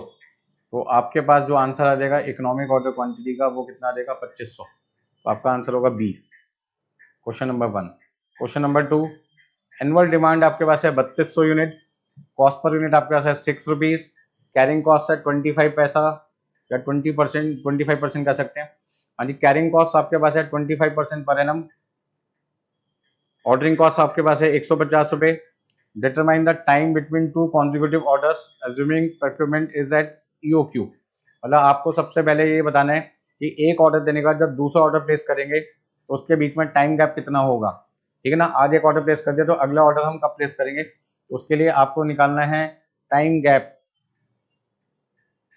Between two orders. तो इसके लिए हमारा फॉर्मूला क्या होगा, डेज। अब यहाँ पे आंसर किस में निकालना है, मंथ में। तो एक साल में 12 महीने होते हैं और उसको नंबर ऑफ ऑर्डर से क्या कर दीजिए, डिवाइड कर दो। अब नंबर ऑफ ऑर्डर्स निकालने हैं आपको, तो नंबर ऑफ ऑर्डर्स निकालने के लिए एनुअल डिमांड को EOQ से डिवाइड कर दो। एनुअल डिमांड आपके पास है 3200। अब आपको बस निकालना है EOQ निकालने के लिए 2 into annual demand into cost per order divided by carrying cost per unit per annum. अब कैरिंग कॉस्ट निकालने के लिए 25% को 6 से मल्टीप्लाई किया तो 6 का 25% कितना आ जाएगा भाई, ₹1.50। अब आप सॉल्व करो कितना आता है, हाँ जी 2 multiply by 3200 multiply by 150 divided by 1.5, हाँ जी 800 आ जाएगा। 800 से डिवाइड किया तो आपके पास कितना आ जाएगा, नंबर ऑफ ऑर्डर 4। अब 12 को यदि आप 4 से डिवाइड करेंगे तो आपके पास आ जाएगा 3 मंथ्स। इसका मतलब यदि एक साल में मैं 4 ऑर्डर प्लेस करता हूँ और 12 महीने होते हैं तो हर एक ऑर्डर प्लेस करने में मुझे गैप कितना रखना पड़ेगा, 3 मंथ्स का। तो आपका आंसर हो जाएगा 3 months. Question number 3, opening stock closing stock purchases आपको दे रखा है। आपको यहाँ पे इन्वेंट्री टर्नओवर रेशियो निकालना है। इन्वेंट्री टर्नओवर रेशियो का फॉर्मूला मैंने आपको बताया था, raw material consume divided by average stock. अब रॉ मटेरियल कंज्यूम कैसे निकालेंगे, opening plus purchase minus closing divide by average stock. तो रॉ मटेरियल कंज्यूम निकालो पहले। अभी रॉ मटेरियल कंज्यूम कैसे निकलेगा, इन्वेंट्री टर्नओवर रेशियो निकालने का हमारा फॉर्मूला होता है raw material consume divide by average stock. और रॉ मटेरियल कंज्यूम कैसे निकालते हैं, opening stock raw material purchase minus closing stock. तो इसका मतलब आपके पास कितना आ जाएगा, 10,000 प्लस 84,000 माइनस 16,000। ठीक है ना, तो आपके पास आ जाएगा 78,000। यानी एवरेज स्टॉक कितना आएगा, opening plus closing divide by 2, मतलब 10,000 प्लस 16,000 26,000 और 2 से आपने डिवाइड किया तो आपके पास कितना आ जाएगा, 13,000। तो आपका आंसर कितना आ जाएगा, 6 टाइम्स। चलिए सी आंसर हो जाएगा आपका। In a factory the monthly requirement of a material is 20,000 unit. एक महीने में 20,000 यूनिट। ऑर्डरिंग कॉस्ट आपके पास है 225 रुपये पर ऑर्डर। परचेज प्राइस है आपके पास में 20 रुपये पर यूनिट और कैरिंग कॉस्ट है 15%। इकोनॉमिक ऑर्डर क्वांटिटी निकालना है, मतलब कि सबसे पहले तो एनुअल डिमांड निकालो। अब ये मंथली डिमांड है 20,000 यूनिट, तो साल की डिमांड कितनी हो गई, 2,40,000। ठीक है ना, कॉस्ट पर ऑर्डर आपको कितना दे रखा है, 20 रुपये या 225 रुपये, 225 रुपये। यानी कॉस्ट पर ऑर्डर आपके पास है 225 रुपये। Carrying cost per unit per annum, carrying cost per unit per annum 20 रुपये का 15%, आपके पास कितना आ जाएगा, 3 रुपये। अब EOQ यदि आपको निकालना है तो आपके पास कितना आएगा, 2 into annual demand into 225 divided by 3 और सॉल्व कर लो कितना आएगा। यानी 2 को मल्टीप्लाई किया 2,40,000 से, मल्टीप्लाई किया 225 से, डिवाइड किया 3 से और अंडर रूट कर दिया तो 6,000 आ जाएगा आपके पास में। तो 6,000 यूनिट आपका आंसर हो गया। चलिए कोई दिक्कत इसमें किस तरीके का, हाँ जी कोई भी दिक्कत तो बताइए मुझे। Next question number 5, material with invoice value 10,000 was received. In the store department, the transport cost 200. Since the material leaked in transit, damaged other goods 350 had to be paid to the transporter. What would be the material cost? अच्छा, यदि कोई भी loss होता है और यदि वो loss abnormal loss है तो मैन्युफैक्चरर को बियर करना पड़ता है, तो वो हमारी कॉस्ट नहीं मानी जाती, हम उस लॉस को P&L से राइट ऑफ करते हैं। तो ऐसे में जो मटेरियल है वो आपका कितने रुपए का है, 10,000 रुपये का, और आपकी ट्रांसपोर्ट कॉस्ट कितनी है, 200। 10,000 प्लस 200 कितनी होगी, 10,200। तो आपका राइट आंसर हो जाएगा 10,200। The average annual consumption of spare part 18,250 unit. Price है 36 रुपये 50 पैसे। स्टोरेज कॉस्ट का ना कैरिंग कॉस्ट है 20%, तो 36 रुपये 50 पैसे का 20% निकालना पड़ेगा आपको। आपके पास आ जाएगा 7 रुपये 30 पैसे। कॉस्ट पर ऑर्डर 50 रुपये, आपको क्वांटिटी कितनी खरीदनी चाहिए, मतलब ईओक्यू निकालना है। तो छठे क्वेश्चन में ईओक्यू निकालना है, मतलब 2 into annual demand into cost per order divided by carrying cost आ जाएगी 7 रुपये 30 पैसे, 36 रुपये 50 पैसे का 20%। अब आप देखो 2 इंटू 18 250, 2 इंटू 50 डिवाइड बाई 7 रुपये 30 पैसे, अंडर रूट किया अपने 500, तो आपका आंसर आ जाएगा 500 यूनिट। हाँ जी, आरओएल निकालना है, रीऑर्डर लेवल। रीऑर्डर लेवल का फॉर्मूला आपको पता ही होता है। हाँ जी, लीड टाइम दे रखा है 3 वीक, सेफ्टी स्टॉक दे रखा है 100, और आपके पास में एनुअल यूनिफॉर्म यूसेज आपको दे रखा है 2600। तो इससे आप सबसे पहले क्या निकालोगे, रीऑर्डर लेवल निकालने के लिए आपका फॉर्मूला क्या होगा, safety stock plus average usage into average time. अब सेफ्टी स्टॉक क्वेश्चन में कितना दे रखा है आपको, 100 यूनिट। एवरेज यूसेज निकालना है, तो एवरेज यूसेज निकालने के लिए 2600 तो पूरे साल का है, तो 12 से डिवाइड कर दो, और यदि हफ्ते की बात कर रहे हैं तो 52 से डिवाइड करो। एवरेज यूसेज निकालने के लिए 2600 डिवाइड बाई 52, क्योंकि यहाँ पे टाइम जो दे रखा है वो वीक में दे रखा है, और एवरेज टाइम आपको दे रखा है 3 वीक्स। तो 100 यहाँ पे कितना आएगा, 2600 इंटू 3 डिवाइड बाई 52, आपके पास आ जाएगा 150। तो आपके पास में आंसर आ जाएगा रीऑर्डर लेवल का 250। ठीक है ना। हर क्वेश्चन में मैक्सिमम यूसेज मैक्सिमम टाइम नहीं करते, क्वेश्चन की गिवन इंफॉर्मेशन को देखकर आपको फॉर्मूला सेलेक्ट करना पड़ेगा। आपका आंसर आ जाएगा 250। हाँ जी, क्वेश्चन नंबर 8 में आपसे पूछे हैं ईओक्यू निकालने के लिए फॉर्मूला आपको पता ही है, 2 इंटू, अब यहाँ पे क्वार्टरली कंजम्पशन दे रखी है। क्वार्टरली का मतलब हुआ हर 3 महीने में 5200, एक साल में 4 क्वार्टर होते हैं, तो 5200 को मैंने पहले 4 से मल्टीप्लाई किया, मेरे पास एनुअल डिमांड आ जाएगी 20,800। कॉस्ट पर ऑर्डर कितना आपके पास में 150। कैरिंग कॉस्ट कितनी है 65 रुपए का 15%, 65 रुपए का 15% आपके पास में आ जाएगा 9.75। सॉल्व कीजिए, देखो कितना आता है। 2 इंटू 20,800 इंटू 150 डिवाइडेड बाई 9.75, और आपने अंडर रूट किया तो आपके पास आ जाएगा 800। तो 800 यूनिट आपका आंसर हो गया। चलिए भाई आगे। 9th क्वेश्चन में देखो क्या पूछते हैं आपसे, ईओक्यू पूछ रहे हैं। Eight EOQ total ordering cost is 4000। ये कहते हैं एट ईओक्यू आपकी टोटल ऑर्डरिंग कॉस्ट जो है वो आपके पास कितनी है, 4000। ठीक है ना। और कैरिंग कॉस्ट आपके पास है 2 रुपए। तो ऑर्डरिंग कॉस्ट का फॉर्मूला क्या होता है, order quantity divide by 2 into carrying cost per unit per annum. तो इसका मतलब यदि मुझे ऑर्डर क्वांटिटी निकालना है तो 4000 को मल्टीप्लाई करना पड़ेगा 2 से, और carrying cost per unit per annum से डिवाइड करना पड़ेगा। तो 4000 को 2 से मल्टीप्लाई किया, और कैरिंग कॉस्ट 2 रुपए, 2 से 2 कट गया, तो ऑर्डर क्वांटिटी कितना आ गया 4000 यूनिट्स। मतलब कि आपका ईओक्यू कितना आ गया 4000 यूनिट। डेली कंजम्पशन है 64 to 80 units. It take 30 to 40 days. ठीक है ना।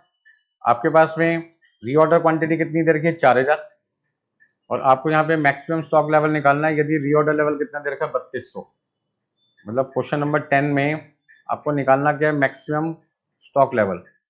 अब मैक्सिमम स्टॉक लेवल का भाई फॉर्मूला क्या होता है, reorder level plus reorder quantity